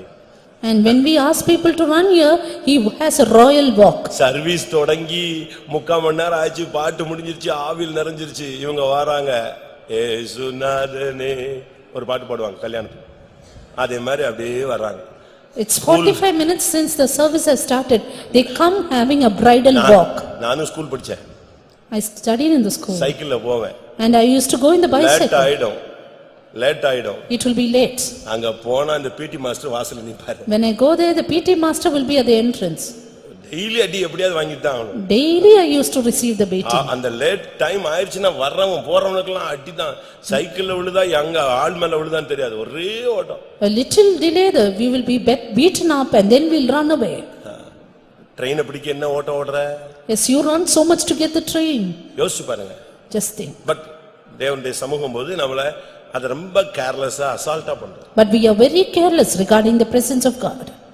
அதுதான் நம்முடைய வாழ்க்கையிலே தோல்விகளுக்கு பல காரணம். That is the main reason of our defeats. வசனத்துக்கு அப்படியே கீழ்ப்படியணும். You obey as it is said. ஆண்டவருடைய வார்த்தை என்ன சொல்லுதோ அதை அப்படியே டிட்டோவா கீழ்ப்படிங்க, அதுல உள்ள full ஆசீர்வாதம் உனக்கு வந்துரும். Obey the word of God as it is, then you will have the full 1 blessing. பேதுரு 4:17 பார்க்கும் பொழுது 1 Corinthians 4:17 1 பேதுரு 4:17 1 Peter 4:17 சுவிசேஷத்துக்கு கீழ்ப்படிதல். Obey the gospel. அதுவும் வசனத்தோடு ஒப்பிட்டப்பட ஒரு காரியங்கள். And that is something related with the word of God. சுவிசேஷம் நமக்கு தெரியும். சுவிசேஷம்னா வெளிய ஒருத்தனை பாவிக்கு சொல்றது சுவிசேஷம். We know the gospel is calling other people as sinners. அது விடுதலையின் சுவிசேஷம். That is a gospel of deliverance. அது ரட்சிப்பின் சுவிசேஷம். That is a gospel of salvation. இன்னொரு சுவிசேஷம் இருக்கு. But there is another gospel. அது மகிமையின் சுவிசேஷம். Gospel of glory. இல்லாட்ட பூரணத்தின் சுவிசேஷம். Gospel of perfection. இந்த உபதேசம் இந்த சத்தியத்துக்கு சுவிசேஷத்துக்கு நீ கீழ்ப்படியணும். You have to obey this gospel, this truth. ரோமர் 2:8 பார்க்கும் பொழுது Turning to Romans 2:8 சத்தியத்துக்கு கீழ்ப்படிதல். Obey the truths. ஒரு தேவனுடைய பிள்ளை சத்தியத்துக்கு அப்படியே கீழ்ப்படியணும். A child of God need to obey the truth as such. இந்த சத்தியம் வசனம் உபதேசம் இதெல்லாம் கொஞ்சம் டிஃபரண்ட் ஆனது. Truth, word of God, doctrine, gospel, it's a little different. சத்தியத்துக்கு கீழ்ப்படியலனா If you don't obey the truth, ஒரு சர்ச் அப்படி போயிடுச்சு. one church went like that. கலாத்தியர் சபையை நாம பார்க்கும் பொழுது We see about Galatian church. நல்ல ஸ்பீட்ல இருந்த ஒரு சர்ச் அது. It was a church in full speed. நல்லா ஓடிட்டு இருந்த ஒரு சபை. It was running well. பட்டுன்னு அப்படியே ஸ்லோ டவுன் ஆகி கீழ போயிடுச்சு. Suddenly stopped down. பவுல் சொல்றாரு. Saint Paul சொல்றார் says, கலாத்தியர் 5:7 Galatians 5:7 நன்றாய் ஓடினீர்களே. Ye did run well. சத்தியத்துக்கு கீழ்ப்படியாமல் போகத்தக்கதாக உங்களை மயக்கினவன் யார்? Who did hinder you that ye should not obey the truth? நீங்கள் நன்றாய் ஓடினீர்களே, சத்தியத்திற்கு கீழ்ப்படியாமற் போக உங்களுக்கு தடை செய்தவன் யார்? Ye did run well, who did hinder you that ye should not obey the truth? எப்படி இருக்குன்னு பாருங்க. See how it is. நல்லா போயிட்டு இருக்கு. ஜெபம் உபவாசம் பரிசுத்தவான்களுடைய ஐக்கியம் ஜெபம் ஊழியம் அந்த ஜெபம் எல்லாம் போயிட்டு இருக்கும்போது பட்டுன்னு பார்த்தா அப்படியே ஜெபம் குறைஞ்சிருச்சு, வேதவாசிப்பு குறைஞ்சிருச்சு, ஐக்கியம் குறைஞ்சிருச்சு, கூட்டம் குறைஞ்சிருச்சு, ஃபுல்லா போயிருச்சு. Prayer, fasting, unity, ministry, everything went well, but suddenly everything ceased. அப்ப பவுல் அந்த சபையை பார்த்து என்ன பேசினாரு? Then Saint Paul, what did he say to the church? கலாத்தியர் 3:1 சொல்றாரு, புத்தி இல்லாத கலாத்தியரே. Galatians 3:1, oh foolish Galatians. எவ்வளவு ஒரு கடினமான ஒரு வார்த்தை. What a hard word it is. Why? அவ்வளவு நிர்பந்தமான நிலவரத்துக்கு அந்த ஜனங்கள் தள்ளப்பட்டு விட்டார்கள். To such a pitiable state the people were pushed into. அவர்களுக்கு சத்தியத்துக்கு கீழ்ப்படியாமல் போக அவங்களை மயக்கினவன் யாருன்னு Who கேக்குறாரு. bewitched you that you should not obey the உங்களை truth? கலக்கினவன் தரிப்புண்டு போனால் நலமாயிருக்கும். He that troubled you, it was good, you would be lost. சத்தியம் என்பது வசனம், சத்தியம் என்பது உபதேசம். The word, truth is a doctrine, truth is the word of God. உபதேசத்துக்கு அப்படியே கீழ்ப்படிங்க. Obey the doctrine as such. நம்முடைய பகுதியில தேவன் எதிர்பார்க்கிறது கீழ்ப்படிதல். What the Lord expects on our part is just நீ obedience. கீழ்ப்படிஞ்சிட்டீனா உன்னை வச்சு அவர் என்னனாலும் பண்ண முடியும். If you obey, he can do anything with you. அது ரொம்ப முக்கியமானது. That is very important. இன்னைக்கு எத்தனை பேருக்கு இந்த கீழ்ப்படிதலை கர்த்தர் தர போகிறார்? How many of you need that obedience from the Lord எத்தனை பேருக்கு today? இந்த கீழ்ப்படிதல் தேவை? How many of you need it today? நீங்க உங்க ஃபேமிலிக்கோ உங்களுடைய பிசினஸ்க்கோ உங்களுடைய கம்பெனிலயோ உங்களுடைய ஊழியத்திலயோ இன்னையில இருந்து இந்த கீழ்ப்படிதலை பிராக்டீஸ் பண்ணி பாருங்க. From today, practice this obedience in your family, in your business center, in your work spots and in your church. அப்போஸ்தலர் 26:19 பார்க்கும் பொழுது Acts of the Apostle 26:19 ஆகையால் அகிரிப்பா ராஜாவே, நான் அந்த பரம தரிசனத்துக்கு கீழ்ப்படியாதவனா இருக்கவில்லை. Whereupon, O King Agrippa, I was not disobedient unto the heavenly vision. பரம தரிசனத்துக்கு நான் கீழ்ப்படிவேன். I was not disobedient unto the heavenly நான் vision. கீழ்ப்படியாதவனா இருக்கவில்லை. I was not disobedient. ஒரு சிலர்ட்ட கர்த்தர் பர்சனலா பேசுறாரு. The Lord will personally speak to certain people. அது எந்த விதமான காரியமாக இருந்தாலும் சரி. Whatever the facts may be. உன்னுடைய தனிப்பட்ட வாழ்க்கையாக இருக்கலாம். It may be your personal உன்னுடைய life. அந்தரங்க ஜீவியமா இருக்கலாம். It may be your secret வெளியே life. சொல்ல முடியாத ஒரு காரியமாக இருக்கலாம். It may be thing cannot spoken outwardly. ஆத்மாவோடு தேவன் பேசுவார். God will speak to your soul. எங்கேயோ போயிட்டு இருந்தவனை கர்த்தர் சந்திச்சு ஊழியத்துக்கு கொண்டு வந்துட்டாரு பவுலை. Paul, who was going somewhere, was brought to the ministry. அவனுக்கு ஒரு தரிசனம் கிடைச்சது. He had a vision. அவன் சொல்றான் அந்த பரம தரிசனத்துக்கு நான் கீழ்ப்படியாதவனாய் இருக்கவில்லை. He says, I was not obedient to the heavenly vision. கல்யாணம் கட்டாதவங்க எல்லாம் ஊழியத்துக்கு அழைப்பு இருக்கான்னு பாருங்க. And you see whether you have the calling of the ministry before you get married. கல்யாணம் எல்லாம் கட்டிட்டு படாத பாடு பட்டுட்டு அப்ப போய் ஊழியன்னு யோசிக்காத. After getting married and in your terrible suffering, don't think about the ministry. அதுக்காக கல்யாணம் கட்டாதவங்க எல்லாம் ஊழியத்துக்கு வாங்கன்னு நான் சொல்ல போல. Therefore, I don't force you to come to the ministry. உன்னுடைய லைஃப பத்தி தேவனுடைய புத்தக சுருள்ல என்ன எழுதி இருக்குன்னு கண்டுபிடிச்சு அதுல போ. But find out what is in God's volume of book about your life and then go. अनेक டைவர்ஸ்ல நின்னுக்கிட்டு அழைப்பு இருந்துச்சோ அப்படினு என்னைய கேட்டிருக்காங்க. Many went into divorce and then asked me, did I have a calling? கல்யாணம் கட்டி குழந்தை பெத்து டைவர்ஸ்ல நின்னுக்கிட்டு கோர்ட்ல கேஸ் அட்டெண்ட் பண்ணிட்டு அந்த பொண்ணு என்னைய வந்து பார்க்க வந்தா பைய குழந்தையோட வந்து ஒருவேளை எனக்கு அழைப்பு இருந்திருக்குமா நான் சொன்ன வாயை மூடு இப்ப எதை பேசி என்னைக்கு பேசுற கோர்ட்ல அவனா நீயா நின்னுகிட்டு இருக்கிறது இப்ப வந்துட்டு இவளுக்கு என்ன அழைப்பு இருந்துச்சா ஊழியத்துக்கு போகணும்னு அழைப்பு இருந்துச்சோன்னு இப்போ ஒரு question. They got married, got children, now they ended up in divorce, they are in the court, then they asked me, did I have a calling in my life? ஒரு சிபிஎம் விசுவாசி. That was a CPM believer. கிருபாசனத்துல ஊழியத்துக்கு போய்ட்டா. And they went for a ministry in Kirubasanam church. அங்க போய் ஊழியம் செஞ்சிட்டு They gave a அங்க ஒரு ministry. பிரச்சனை வந்தபோது When there was a problem, நான் அப்ப தர்மபுரியில இருந்தேன். I was in Dharmapuri. அப்ப வந்தா. That time she came, they நான் came. மறுபடியும் சிபிஎம்க்கு வர போறேன். I want to come back to CPM again. எப்ப நீ திருப்பி கிருபாசனத்துக்கு போக மாட்டேன்னு எப்படி தெரியும்? I said, how do I know that you would not go back to நீ Kirubasanam? அங்கேயே இரு. You stay there. நீ இப்பவும் இருக்கான். You stay there. எதுக்கு இத சொல்றேன்? Why I told you? உனக்கு கொடுக்கப்பட்ட பரம அழைப்புக்கு நீ கீழ்ப்படி. You obey the heavenly vision given unto அது you. உனக்கு நல்லது உன் குடும்பத்துக்கு நல்லது. That is good for you and your உன் family. ஃபியூச்சருக்கு ரொம்ப நல்லது. That is very good for your உன்னுடைய future. பரம தரிசனத்தையும் அழைப்பையும் உறுதிப்படுத்து. And make sure your calling in heavenly எந்த vision. ஒரு மனிதன் தன்னுடைய அழைப்பையும் தெரிந்துகளையும் உறுதிப்படுத்துகிறானோ அவன் இடறிப் போவது இல்லை. Any man who makes his calling and election sure will never fall. எபிரேயர் 11:8 பார்க்கும் பொழுது Hebrews 11:8. விசுவாசத்தினாலே ஆபிரகாம் தான் சுதந்திரமாக பெறப்போகிற இடத்திற்கு போகும்படி அழைக்கப்பட்ட போது கீழ்ப்படிந்து அழைக்கப்பட்ட போது அவன் கீழ்ப்படிந்தான். When he was called, he obeyed. அதான் அந்த உன்னுடைய அழைப்புக்கு நீ கீழ்ப்படியணும்னு சொல்ற. Obey your calling. அழைப்புக்கு நீங்க கீழ்ப்படியலன்னு சொன்னா திருப்பி உங்களுக்கு நீங்க பாதை மாறின நட்சத்திரம். Disobedient to the calling, you will be a star out of the way. பைபிள்ல சொல்லிருக்கு யூதால மார்க்கம் தப்பின நட்சத்திரம். A star out of the way as in Jude. மார்க்கம் தப்பிருச்சுனா அது பிறகு அந்த நட்சத்திரம் விழுந்துரும். Once it is astray, it will fall down. உங்களுடைய வாழ்க்கையில சில காரியங்கள் எல்லாம் நீங்க கரெக்ட்டா அனலைஸ் பண்ண வேண்டிய டைம் இருக்கு. There are things you have to analyze properly in your life. ஒரு business தொடங்குறியா? You start a business? போட்டு 2-3 நாள் கடந்து ஜெபம் பண்ணுங்க. You pray for 2 or 3 days. கர்த்தர் ஒரு லீடிங் தரட்டும். The Lord will give you leading. இல்ல ஊர் மாதிரி போறியா? You have to go on to another place. இந்த ஊரை விட்டுட்டு போய்ட்டா அங்க போனா கோடீஸ்வரன் ஆளாலும் போறியா? கர்த்தர் சொன்னா போ. If the Lord is saying, then go. கர்த்தர் சொல்லாம போகாத. Without him saying, don't go. நீ மதுரையிலேயே தீக்கதிலேயே உட்கார்ந்திருக்கணும்னு நான் சொல்ல வரல. I don't say that you have to sit only in Tikadar. தேவன் உன்னை கொண்டு போறானா தேவன் கொண்டு போட்டும். Wherever the Lord carries you, let him take you. அது பிசினஸா இருந்தாலும் சரி, கம்பெனியா இருந்தாலும் சரி, ஃபேமிலியை ஷிஃப்ட் பண்றதா இருந்தாலும் சரி, எந்த ஒரு காரியம்னாலும் கர்த்தருடைய பலிபீடத்துல வையி அங்க இருந்து அவர் பார்க்கட்டும். It may be a business, it may be a company or transfer or something like that. Whatever it be, keep it at the feet of God. அதுக்கு பிறகு அவர் சொல்லுவாரு. After that, the Lord will lead you.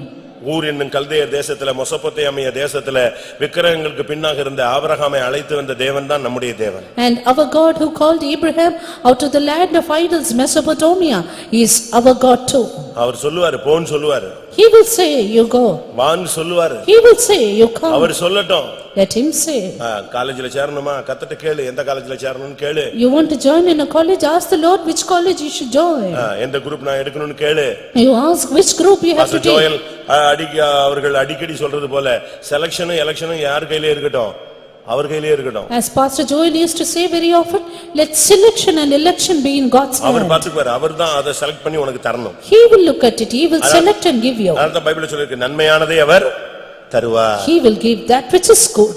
அப்போஸ்தலர் 6 அதிகாரம் 7 வசனத்தை பார்க்கும் பொழுது Acts 6:7 we see. விசுவாசத்துக்கு கீழ்ப்படியணும். Obey the faiths. தேவ வசனம் விருத்தியடைந்தது, சீஷருடைய தொகை எருசலேமில் மிகவும் பெருகிற்று, ஆசாரியர்களில் அநேகரும் விசுவாசத்துக்கு கீழ்ப்படிந்தார்கள். And the word of God increased, and the number of the disciples multiplied in Jerusalem greatly, and a great company of the priests were obedient to the faith. இந்த விசுவாச வாழ்க்கைக்கு நீ உன்னை ஒப்பு கொடுக்கணும். You have to yield for this faith life. இத பயிற்சி வைக்கணும் நீ. You have to practice this. கொஞ்சம் கடினம் தான். It will be a little hard. நம்ம பாருங்க சிலருக்கெல்லாம் கை இப்படி லேசா வளைச்சா அது பிறகு இழுத்துக்கிட்டே போயிடும். See, for some of our people, if you keep it lightly, then it will keep on dragging. ஆனா இத பயிற்சி வைக்கறாங்க ஜிம்னாஸ்டிக்ல. But at the same time, they practice it in gym. அப்படி ரப்பர் மாதிரி என்ன செய்யும்? கையும் காலும் உடம்பு அப்படியே வில்லு மாதிரி வளையும். The members of the body will bend like a bow. அதுபோல So is it. இந்த விசுவாச ஜீவியமும் தொடங்கும்போது உங்களுக்கு கஷ்டமா இருக்கும். In the beginning, faith life will be difficult. எந்த ஒரு சிட்சையும் துவக்கத்துல உங்களுக்கு கடினமாக இருக்கும். Any chastening will be grievous at the beginning. அது பழகிட்டீங்கன்னு சொன்னா அது உங்களுக்கு நீதியாகிய சமாதானமான பலனை தரும். But once you practice it, it will yield the fruit, peaceable fruit of holiness, which is righteousness. நீங்க யோசிச்சு பாருங்க. Just think. ஒரு பனிச்சறுக்கு விளையாட்டுல அவங்க அப்பா பின்னாலேயே ஓடி வராரு, அவன் போய்கிட்டு இருக்கான். Father was behind a boy and he was going on that spot. எத்தனை வயசு தெரியுமா? And do you know what his age was? 6 மாசம். Just 6 months. 6 மாச குழந்தைய பனிச்சறுக்கு அந்த பிளேட்ல நிப்பாட்டி விடுறா போகுது. And right on 6 months itself, he was practiced in that sport. நம்ம 3 வயசுலயும் தோள்ல தூக்கி வச்சிட்டு கடைசில நடக்காமலே நிக்கி. We lift him up until 3 years and he cannot walk at all then. அப்படியே தூக்கி அது சவள பிள்ளையா போய் நடக்காம பேசாம அப்படியே போயிடுது. We lift the children like that and finally it cannot walk, it cannot speak. நீங்க பழக்குவீங்க. You practice your children. எபிரேயர்ல நீங்க படிச்சு பாத்தீங்கன்னா தெரியும். Reading in the book of Hebrews. இல்ல யாக்கோபு 12 எபிரேயர் 12:10-11. Hebrews 12:11. எந்த சிட்சையும் தற்காலத்தில் சந்தோஷமாய் காணாமல் துக்கமாய் காணும், ஆகிலும் பிற்காலத்தில் அதில் பழகினவர்களுக்கு அது நீதியாகிய சமாதான பலனை தரும். Now one chastening for the present seemeth to be joyous, but grievous; nevertheless afterward it yieldeth the peaceable fruit of righteousness unto them which are exercised thereby. சங்கீதக்காரன் என்ன சொல்றான்? What does the psalmist say? எங்களுடைய கைகளை வெங்கல வில்லும் வளையும்படி போருக்கு பழக்குவிக்கிறார். He teacheth my hands to war, so that even a bow of steel is broken by my arms. விசுவாசத்தை exercise பண்ணுங்க. Exercise your faith. அறிக்கையிடுங்க. Confess it. அதுக்காக கொஞ்சம் போராடுங்க. And you strive for it. அதுக்காக சில பிரதிஷ்டை பண்ணுங்க. Make certain consecration. அதுக்காக கொஞ்சம் சரீரத்தை ஒடுக்கி கீழ்ப்படுத்துங்க. And subject your body for that. அதுக்காக காலையில கொஞ்சம் சீக்கிரம் எழும்புங்க. For that rise up early in the morning. அதுக்காக கொஞ்ச நேரம் முழங்கால் போடுங்க. For that be on your knees for some time. இப்படி நீங்க பயிற்சி வைக்கணும். And you have to battle like that. உங்களையே நீங்க ட்ரெயின் அப் பண்ணணும். You have to train yourself like that. சரியா ட்ரெயின் அப் பண்ணணும். You have to train yourself properly. அப்படி பண்ணாதான் விசுவாசத்துக்கு உங்களால கீழ்ப்படிய முடியும். Only if you do that you can obey the faith. நான் சில காரியங்கள்லாம் ரொம்ப ஆச்சரியப்படுவேன். Looking at certain things I'm surprised. ரெபெக்காள பொண்ணு பார்க்கிறதுக்கு ஈசாக்கு போகல. Isaac did not go to see look at the girl. போனது யாரு? Who went? யாரு? எலியாசர். Eliezer. அதுக்கு முன்னால ஈசாக்காவை பார்த்ததும் கிடையாது. Before that Isaac had not seen the girl. Abraham பார்த்தது கிடையாது. Abraham had not. சரி, எலியாசரையும் பார்த்தது கிடையாது. Eliezer too had not. But Eliezer சொன்னதை அந்த பெண்ணு 100% பிலீவ் பண்ணா. But what Eliezer said, the girl believed 100%. சரி, முதல்ல கீழ்ப்படிஞ்சாச்சு. She obeyed at first. ஒரு வருஷம் 2 வருஷம் இருந்தான்னா பரவாயில்ல, அவனை நம்பி போலாம். After 1 or 2 years she can believe and go. சாப்பிட்டு முடிச்ச உடனே யார் கிளம்புறா? இவன் கிளம்புறான். But soon after that he started in haste. அண்ணனுக்கும் அப்பாவுக்கும் அப்படி கடகடன்னு கை கால்லாம் உதறுது. And the brother and the father they all trembled. என்னங்க உடனே கிளம்புறீங்க? Why is he starting up so much early? இல்ல என் தேவன் எனக்கு இந்த காரியத்தை வாய்க்க பண்ணாருன்னா என்னை சீக்கிரம் அனுப்பிடுங்க. No, my God has made me to prosper, send me early. சரி, கடைசில யார்ட்டே கேட்றோம்? Finally who to whom did they ask? வாய்மொழியை பெண்ணிடத்திலே கேட்கலாம். They asked the word of that girl. நீ இந்த மனுஷனோடு போகிறாயா? Will you go with this man? அவங்க என்ன நினைச்சாங்க? They thought அண்ணனையும் அப்பாவையும் கட்டி பிடிச்சிட்டு ஆஹான்றவான்னு நினைச்சாங்க. she will hold on to the father and the brother and say I will not. அப்படிதான் நினைச்சது. They thought that ஓடி வந்து அப்பாவை பிடிச்சிடுவா. she will come and hug her father. இல்ல அண்ணனை பிடிச்சு அழுதுருவான்னு நினைச்சாங்க. She will hug her brother and cry. அவ என்ன சொன்னா? இந்த மனுஷனோடு போகிறாயா? போகிறேன். Yes, I will go. எப்படி இருக்கும்? ஒரு பெரிய விசுவாசத்தோடு அப்படியே புறப்பட்டு போறா. வாழ்க்கையில அதுக்கு பிறகு அங்க என்ன இருக்குன்னு தெரியவே தெரியாது. இவன் சொன்னானது பொய்யா உண்மையா ஒண்ணுமே தெரியாது. தெய்வம் அனுப்புறாரு, புறப்படுறார். She did not know what was beyond that. She was not know how her life is going to be. But just she believed the word of God and with great faith stepped out. அந்த விசுவாசம் உன்னை வெட்கப்படுத்தாது. That faith will not make you அந்த ashamed. நம்பிக்கை உன்னை வெட்கப்படுத்தாது. That hope will not make you ashamed. விசுவாசத்துக்காக நீ நின்னுட்டு நீ அடிபட்டு போயிட்ட, தோத்து போயிட்ட, உனக்கு நஷ்டம் வந்துருச்சு நீ சொல்லவே முடியாது. ஏனென்றால் நான் விசுவாசிக்கிறவர் இன்னார் என்று அறிவோம். Standing for faith, we cannot say that I was defeated, I am failed, because I know whom I have believed. நான் விசுவாசியாது இருந்தால் கெட்டு போயிருப்பேன். If I had not believed, I would have been destroyed. விசுவாசிக்கிறவன் கெட்டு போறது இல்ல. He that believeth will not be destroyed. உங்கள் எத்தனை பேர் விசுவாச ஜீவியத்துக்கு கீழ்ப்படிறீங்க? How many of you want to obey the faith life? கடைசியாக Finally, எபிரேயர் 13:17 இன் படி Hebrews 13:17. உங்களை நடத்துகிறவர்களுக்கு கீழ்ப்படியுங்கள். Obey them that lead you. எபிரேயர் 13:17. 13:17 of Hebrews. உங்களை நடத்துகிறவர்கள் உங்கள் ஆத்துமாக்களுக்காக உத்தரவாதம் பண்ணுகிறவர்களாய் விழித்திருக்கிறவர்கள் ஆனபடியால் அவர்கள் துக்கத்தோடே அல்ல சந்தோஷத்தோடே அதை செய்யும்படி அவர்களுக்கு கீழ்ப்படிந்து அடங்குங்கள். அவர்கள் துக்கத்தோடே அப்படி செய்தால் அது உங்களுக்கு பிரயோஜனமாய் இருக்க மாட்டாதே.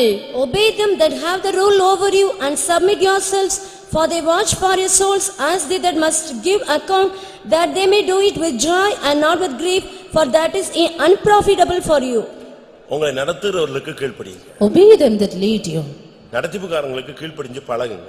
Try obey your leaders. இது ஒரு பிள்ளை தகப்பனுக்கு கீழ்ப்படிகிறது போல. This is like child obeying his father. ஒரு எஜமான் வேலைக்காரனுக்கு கீழ்ப்படிகிறது போல. Like a servant obeying his master. வேலைக்காரர்கள் எஜமான்களுக்கு கீழ்ப்படிகிறது போல. Like a servant obeying their masters. நீங்க நடத்திப்புக்காரர்களுக்கு கீழ்ப்படியணும். Obey the leaders. அப்பதான் உங்களுக்கு நாங்க பிரேயர் பண்றது நாம ஒரே குடும்பமாக செயல்பட முடியும். Only then we can be activated as a family. இந்த புத்தகம் இந்த பைபிள் இருக்கு. This Bible is here. இந்த பைபிளை பைண்ட் பண்ணிருக்காங்க, நூல் வச்சு கட்டி பைண்ட் பண்ணிருக்காங்க. They have bound it with a thread. இது பைண்ட் பண்ணல இல்ல பைண்டிங் மிஸ் ஆயிடுச்சு, இந்த நூல்லாம் அத்துச்சுனா என்ன செய்யும்? காத்துல அது பிச்சிட்டு ஓடிடும். If the binding is taken away and the thread is out, then you can see the papers flying away. அதுபோல So is it. உங்களை நடத்துறவங்களுக்கு நீங்க கீழ்ப்படிஞ்சு பழகணும். Obey them that have rule over you. அது ஒருவேளை நடத்திப்பு கொஞ்சம் கஷ்டமாக இருக்கலாம். Leading may be quite hard. சில நேரத்துல கடினமா இருக்கலாம். At times it may be very difficult. ஊழியக்காரங்க 5 விதத்துல இருக்காங்க. Servants of God are in 5 ways. ஒன்று அப்போஸ்தலர்கள், One apostles, ஒன்று தீர்க்கதரிசிகள், other prophets, ஒன்று மேய்ப்பர்கள், other pastors, ஒன்று போதகர்கள், other teachers, ஒன்று சுவிசேஷகர், other evangelists. அப்போ ஒருத்தர் பாத்தீங்கன்னா சூப்பரா பிரீச் பண்ணுவார். One group they preach well. அவருக்கு அதுலதான் அவர் full கவனத்தை செலுத்துவார். Because that is his ministry and he pay attention to it. ஒரு சிலர் அப்படி அல்ல. Others are not so. அழகா மேய்ப்பாங்க. Some others they feed people well. ஒவ்வொருத்தரையும் விசாரிச்சு எப்படி இருக்கீங்க, ஏன் ஜெபிக்கலாம், உபவாசம் போடலாம், நம்ம ஜெபிக்கலாம், கர்த்தர் செய்வாரு, நல்லா விசாரிச்சு மேய்ப்பர்கள். They are shepherds. They will inquire of others. They say, I'll pray for you, I'll fast for you, and they are shepherds. ஒரு சிலர் மேய்க்கவும் மாட்டாங்க, பிரசங்கமும் நல்லா ஓடாது, ஆனா சுவிசேஷ ஊழியம் அங்க ஊழியம் வச்சிருக்கேன், இங்க ஊழியம் வச்சிருக்கேன், வா போ அங்க போய் இயேசு பத்தி சொல்லுவோம், விட்டாத அவன் காஸ்பல் லைன்லயே சுவிசேஷகனாவே எழுதிட்டு போவான். Some others will not preach well. They will not inquire others at well. At the same time, they will go on doing the ministries, the gospel spreading ministry. இந்த அப்போஸ்தலர் தீர்க்கதரிசிகள் இவங்க சர்ச்சை அப்படியே கட்டி பரிசுத்தம், விசுவாசம், பிரதிஷ்டை, தெய்வீகம், எப்படியாவது வந்துரு மனவாட்டியா மாறிரு, இந்த ரூட்லயே போய்கிட்டு இருப்பான். Apostles and prophets, they will be in the track of building up the church to the perfection of Christ, saying about holiness, faith, consecration. எப்படி இருந்தாலும் ஊழியக்காரருக்கு நீ கீழ்ப்படியணும். However it is, they are the servants of God. அவங்க உங்களுக்காக ஜெபிக்கிறாங்க. They pray for you. உன் பேரை சொல்லி ஜெபிக்கிறாங்க. They tell your name and pray. உன் பிள்ளைகளுக்காக ஜெபிக்கிறாங்க. They pray for your children. உன் சாவுக்கு நிப்பாங்க. They will stand for your deaths. உன் கல்யாணத்துக்கு நிப்பாங்க. They will stand for your marriage too. உன் துக்கத்திலயும் நிப்பாங்க. They will stand in your sorrow. நீ சந்தோஷமா இருக்கும்போது நிப்பாங்க. They will stand in your joy. நீ தப்பு பண்ணா கண்டிப்பாங்க. They will share with you, they will correct you. நீ சோர்ந்து போனா உனக்காக தேவனிடத்துல ஆண்டவருடைய சமூகத்துல பரிந்து பேசுவாங்க. And they will intercede for you when you faint. எந்த சூழ்நிலையிலும் அந்த ஊழியக்காரன் நாம் எல்லாரும் ஒரே குடும்பம். In any circumstance, we are all in one family. அது விரோதமா நம்ம செயல்படும் பொழுது அது தவறு.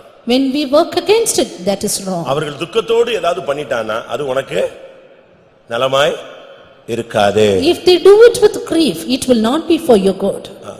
ஒரு இடத்துல எல்லாம் நீங்க பாத்தீங்கன்னா ஒரு அம்மா ஏஜி சர்ச்சில இருந்து வந்துச்சு. In one place, a mother came from the AG church. கல்யாணம் ஆச்சா? Did you get married? ஆமா கல்யாணம் ஆச்சு, எனக்கு குழந்தை இல்ல, அந்த ஆள் என்னை விட்டு போய் ஒரு 30-40 வருஷம் ஆச்சு. Got married, now children, 40 years since he left me. சொந்தங்கள் இருக்காங்களா? Have you relatives? அவங்க எல்லாம் விட்டு இருந்தா நானே எப்படி இருக்கேன், எல்லாமே போயிடுச்சு. I have none of them, that is why I am like this. அந்த அம்மா நம்ம சபைக்கு வந்துச்சு, ஒரு 6 மாசம் வந்துச்சு. She came to a church for 6 months. ஐயா நான் ஏஜி சபைக்கு போயிருந்தேன், இப்போ உங்க சபைக்கு வரேன். I went to AG church, now I am coming to your church. அப்படியான்னு கேட்டேன். He said. ஆமா ஏஜி சபையில ஞானஸ்நானம் எடுத்ததுக்கு சர்டிபிகேட் கையிலேயே வச்சிருக்காரு. And she had the certificate of her baptism in that church. இதெல்லாம் நமக்கு தேவையில்லை, நீங்க வாங்கன்னு சொல்லியாச்சு. I said, I don't need this, you just come. அவங்க தங்கி இருந்த இடம் எப்படி தெரியுமா? தங்கி இருந்த இடம், You know where she stayed? ஒரு குவார்டர்ஸ்ல அந்த வாசல்ல உள்ள வராண்டால தங்கி இருப்பாங்க. She stayed in a veranda of a quarters. இல்லாவிட்டா ESI ஆஸ்பத்திரியில போய் தங்கி இருப்பாங்க. Or she would stay in the ESI hospital. யாராவது பராமரிப்பு இல்லாம கவனிக்கிறதுக்கு ஆள் இல்லாம இருந்தா இவங்க அவங்கள கவனிப்பாங்க. அவங்க ஏதாவது காசோ சாப்பாடோ கொடுத்தா சாப்பிட்டுப்பாங்க. When there is none to care for some people, she would hospitalize them and finally they would give them something to eat. இப்படிதான் அவங்க வாழ்க்கை போயிட்டு இருந்துச்சு. This is how she run her life. திடீர்னு ஒரு நாள் போன் வந்துச்சு, அவங்க சீரியஸ் ஆயிட்டாங்கன்னு சொன்னாங்க. அவங்க அந்த நர்சஸ் எல்லாம் போன் பண்ணாங்க. Suddenly her nurses called us up saying she is serious. உங்க சர்ச்சில வந்துட்டு இருந்தாங்கல்ல, அவங்க இறந்துட்டாங்க. She was coming to a church, your church, and she is dying. அங்க போனா அந்த அம்மா இறந்துருச்சு. And when we went there, she has passed away. எங்க வீடுன்னு கேட்டேன். I asked, எங்க வீடு? where's her house? அங்க போனா வீடு இல்ல, அந்த குவார்டர்ஸ்ல வாசல்ல ஒரு சின்ன இந்த டேபிளை விட இன்னொரு டேபிள் இடம் தான், அதுதான் அவங்களுக்கு அவங்க ஒதுக்கி இருக்காங்க, அதுல படுத்து கிடக்குறாங்க. She had no house, she was given a place little than the 2 tables and for her to live in. அடக்கத்தை எப்படி பண்ணோம் தெரியுமா? ஒரு ராஜகுமாரதிக்கு பண்ண மாதிரி பண்ணோம். You know, her funeral service was like a royal thing. ஏன்? Why? ரட்சிக்கப்பட்ட ஒரு ஆத்துமா, A saved soul. பரலோகத்துக்கு போயிருக்கு. She went to him. யாருன்னே தெரியாது. Don't know who she is. எந்த பேக்ரவுண்டும் தெரியாது. Don't know who's the background.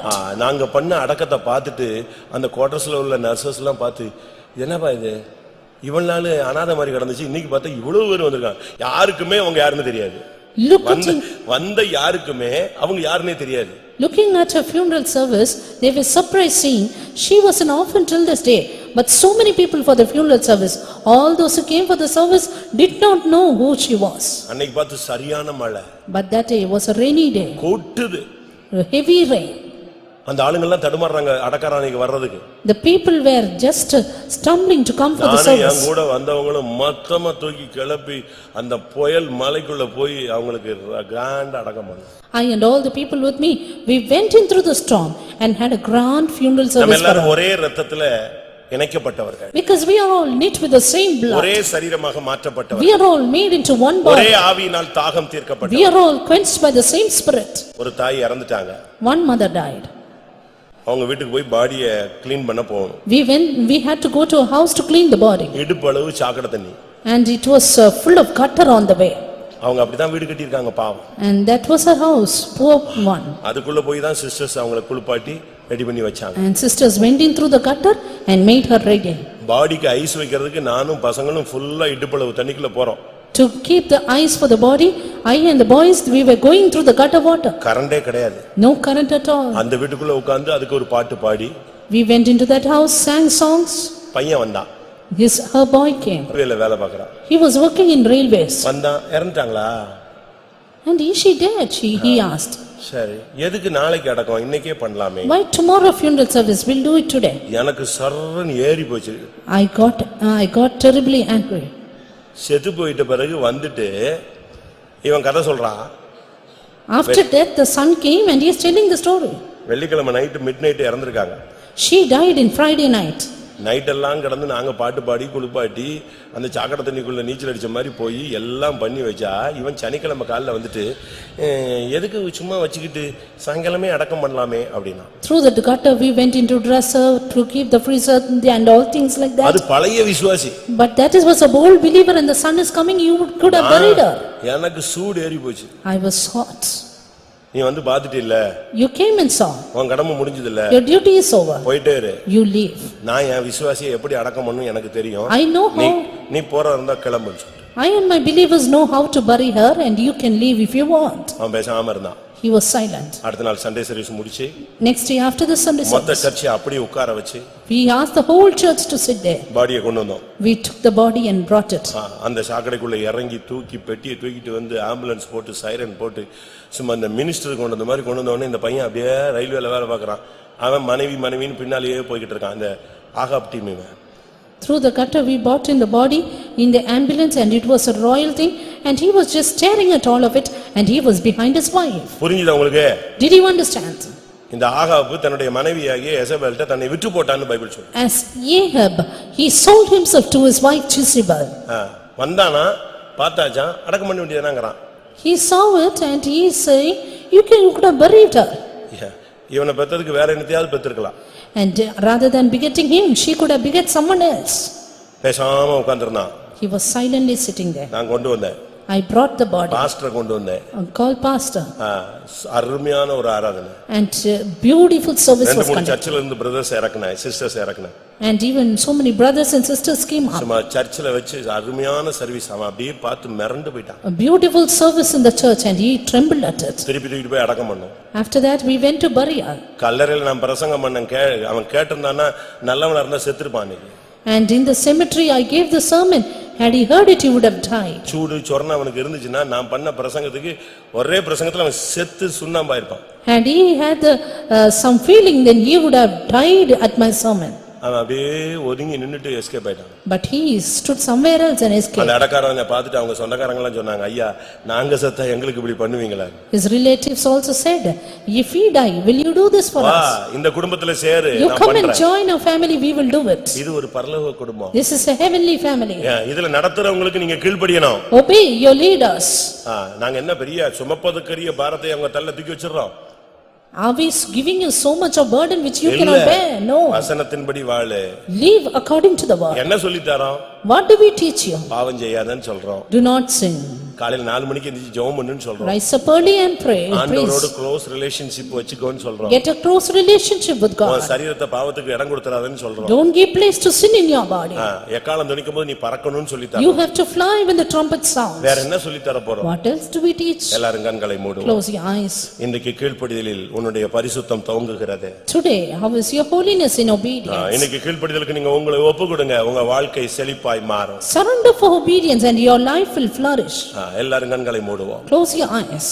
Slept so long and now resolve. உங்களுடைய கீழ்ப்படிதல் யாவருக்கும் தெரிந்திருக்க கடவுள். Let your obedience be known abroad to all men. நீ கீழ்ப்படிகிற பிள்ளையா இருந்து உங்களை அழைத்தவர் பரிசுத்தராய் இருக்கிறது போல நீங்களும் பரிசுத்தராய் இருங்க. Be obedient children and be holy even as he hath called you is holy. ஆம், நான் தான் கீழ்ப்படியணும்னு கர்த்தர் என்ன குறித்து தான் தனிப்பட்ட விதத்துல பேசுறாரு நான் விசுவாசிக்கிறேன்னு சொல்றவங்க கண்ணை மூடி முழங்கால் போட்டு கைகளை உயர்த்துங்க. All those who believe that the Lord is personally speaking to me, the Lord is asking me to obey, then be on your knees and lift up your hand. நீங்க இந்த வசனங்களுக்கு உங்களை ஒப்பு கொடுத்து பாருங்க, உங்க வாழ்க்கையில பெரிய கண்ணிகள் எல்லாம் தெரிக்கும். Surrender to this word and you can see the snares being broken. பிசாசு தோற்கடிக்கப்படுவான். The enemy will be defeated. உன்னை கீழ்ப்படியாம வச்சு பாவியாவே மாத்தணும்னு பார்க்கறான். ஆண்டவர் உன்னை கீழ்ப்படிய வச்சு உன்னை நீதிமானாய் மாற்ற விரும்புகிறார். Satan wants you to make you a sinner through disobedience, but the Lord wants to make you a saint through your obedience. எத்தனை பேர் இன்னைக்கு நீதிமான்களாய் திரும்பி போக How விரும்புகிறீர்கள்? many of you want to be righteous? உன்னால முடியலையா? கர்த்தாவே நீங்க எனக்குள்ள இருந்து என்னை கீழ்ப்படிய வைங்க அப்படினு கேளுங்க. If it is impossible, then ask the Lord, Lord, make me to be obedient. கர்த்தர் இன்றைக்கு உனக்கு கிருபை தர போகிறார். The Lord will give you grace today. ஆபிரகாம் கீழ்ப்படிந்தான். Abraham obeyed. யாக்கோபு கீழ்ப்படிந்தான். Jacob obeyed. இன்றைக்கு எத்தனை பேர் சத்தியத்துக்கு கீழ்ப்படிய போகிறீர்கள்? Today, how many are going to obey the எத்தனை பேர் truth? வசனத்துக்கு கீழ்ப்படிய How போகிறீர்கள்? many will obey the truth today? எத்தனை பேர் உபதேசத்துக்கு கீழ்ப்படிய How many போகிறீர்கள்? will obey the doctrine today? எத்தனை பேர் பரம தரிசனத்துக்கு கீழ்ப்படிய How போகிறீர்கள்? many will obey the heavenly vision? எத்தனை பேர் அழைப்புக்கு கீழ்ப்படிய How போகிறீர்கள்? many will obey your calling? எத்தனை பேர் இந்த விசுவாசத்துக்கு கீழ்ப்படிய How போகிறீர்கள்? many will obey the faith? எத்தனை பேர் பரிசுத்தாவி நடத்துதலுக்கு கீழ்ப்படிய போகிறீர்கள்? How many will obey the leading of the Holy Ghost? மனுஷர்களுக்கு கீழ்ப்படியுங்கள். Obey man. சொந்த புருஷர்களுக்கு கீழ்ப்படியுங்கள். Obey your own husband. தேவனுக்கு கீழ்ப்படிந்து பிசாசை எதிர்த்து நில்லுங்கள். Obey God and resist the devil. இன்னைக்கு கர்த்தர் உனக்கு ஒரு கிருபை தர போகிறார். Today the Lord will give you grace. ஒருவேளை உனக்கு கீழ்ப்படியாமல் போவது உனக்கு ஒரு பழக்கமாக இருக்கலாம். Your disobedience may be your habit. நீ சிறுவயது முதற்கொண்டு என்னுடைய கட்டளைகளுக்கு கீழ்ப்படியாமல் போவது உன்னுடைய வழக்கம் என்று எரேமியா சொன்னான். Jeremiah says, you not obeying my word from your little age, is your habit. இல்ல இன்னையிலிருந்து கர்த்தர் ஒரு கிருபை கொடுத்து உனக்கு வசனத்துக்கு கீழ்ப்படிய உதவி செய்ய போகிறார். No, from today onwards, the Lord will give you the grace to obey the word of truth. எத்தனை பேருக்கு கீழ்ப்படியும் சக்தி வேணும்? How many of you need the power of obedience? அவங்க மட்டும் கைகளை உயர்த்துங்க. Just lift up your hand. ஒரு 2 நிமிஷம் தான் டைம். Just 2 minutes. அதுக்குள்ள அந்த வல்லமை இறங்கிடணும். The power will descend. பிதாவுக்கு இயேசு கீழ்ப்படிந்தது போல As Jesus obeyed the Father, நீங்களும் கிறிஸ்துவுக்கு கீழ்ப்படியுங்க. ye obey Christ. கிறிஸ்துவுக்கு கீழ்ப்படிகிறது போல As you obey Christ, உங்கள் எஜமான்களுக்கும் உங்களுடைய சொந்த புருஷர்களுக்கும் கீழ்ப்படியுங்க. obey your own masters and your husbands. கர்த்தர் இன்னைக்கு கீழ்ப்படிதலின் அபிஷேகத்தை உனக்கு தரப்போகிறார். God is giving you the anointing of obedience. கீழ்ப்படிதலின் ஆவியை உனக்கு தரப்போகிறார். Spirit of obedience is giving you. கீழ்ப்படியக்கூடிய கிருபையை உனக்கு தரப்போகிறார். Grace of obedience is giving you. உன் சிந்தையிலேயே ஒரு கீழ்ப்படிதலை வைக்க போகிறார். Obedience in your mind is giving you. பலியை காட்டிலும் காக்கியை காட்டிலும் ஜெபத்தை காட்டிலும் உன்னுடைய கீழ்ப்படிதல் உத்தமமாய் மாறப் போகிறது. Obedience is going to be better than your sacrifice, offering and your prayer. கீழ்ப்படிதலை அலங்காரமாய் வைத்துக் கொள்ளுங்க. Keep your obedience as your adorning. எல்லாரும் கண்களை மூடுங்க பார்க்கலாம். Close your eyes. இன்னைக்கு கர்த்தர் உனக்கு ஒரு சக்தியை தரட்டும். Then may the Lord give you a power. உன்னால உன்னை மாற்ற முடியாவிட்டாலும் கர்த்தர் உன்னை மாற்றுவார். You cannot change yourself, but God can change. நீ கீழ்ப்படிஞ்சினா என்ன நடக்கும் தெரியுமா? Do you know what will happen when you obey? அதிகாரமும் வல்லமையும் உனக்கு கொடுக்கப்படும். Power will be given to you. அப்படிதான் வேதம் சொல்லுகிறது. That's what the word of God says. ஆமென். தேவதூதர்களும் அதிகாரங்களும் வல்லமைகளும் அவருக்கு கீழ்ப்பட்டிருந்தது. Angels and principalities and powers were obedient நீ to him. கீழ்ப்படிஞ்சா எல்லா வல்லமையும் உனக்கு முன்பாக கீழ்ப்படியும். If you obey, all powers will be obedient to you. எத்தனை பேருக்கு கீழ்ப்படிதலின் அபிஷேகம் வேணும்? How many of you need that anointing? ஒரு 2 நிமிஷம் ஒப்பு கொடுங்க. Just 2 minutes. தெய்வத்தினுடைய சக்தி உன்னை நிரப்பட்டும். Power of God may it fill you. இப்பொழுதே தேவனுடைய வல்லமையை பெற்றுக்கொண்டு எழும்புங்கள். Receive the power of God and go. இந்த வசனத்துக்கு உங்களை ஒப்பு கொடுத்து ஸ்தோத்திரம் பண்ணிக்கிட்டே இருங்க. நீங்க பண்ணிக்கிட்டு இருக்கும் பொழுது முழங்கால்ல நிக்கும் பொழுது ஒரு சக்தி உனக்குள்ள இறங்கும். நல்லா விசுவாசிங்க. இது ஒரு கிருபை. கீழ்ப்படிதல் என்பது ஒரு கிருபை. ரோமர் 6:14 சொல்லி இருக்கிறது, நீங்கள் கிருபைக்கு கீழ்ப்பட்டிருக்கிறபடியினால் பாவம் உங்களை மேற்கொள்ள மாட்டாது. இப்போ ஒரு ஜெபத்தை பண்ணுங்க. ஆண்டவரே, என் கண்ணு உமக்கு கீழ்ப்படியணும், என் முடி உமக்கு கீழ்ப்படியணும், என் வாய் உமக்கு கீழ்ப்படியணும், என் வார்த்தைகள் உமக்கு கீழ்ப்படியணும், என் நாவு, என் கை, கால்கள், என் அவயவங்கள் அனைத்தும் கிருபைக்கு கீழ்ப்பட்டிருந்து உம்முடைய கட்டுப்பாட்டில் இருக்க வேண்டும். பாவம் உங்களை மேற்கொள்ளாது. பிரியமானவர்களே, ஹல்லேலூயா. ஒரு ஜெபத்தை வாயை திறந்து சொல்லுங்க பார்க்கலாம். ஹல்லேலூயா. கீழ்ப்படிதலின் ஆவி, கிருபையின் ஆவி இறங்கட்டும். அவர் வருகிறார். கீழ்ப்படிகிறவர்களுக்கு தந்தருளுகிற பரிசுத்த ஆவி. நீ கீழ்ப்படிஞ்சா உனக்கு இன்னைக்கு அபிஷேகம் கிடைக்கும். ஹல்லேலூயா, ஹல்லேலூயா. ஆமென். ஒரு நிமிஷம் எல்லாரும் தேவ வல்லமைக்கு இடம் கொடுங்க.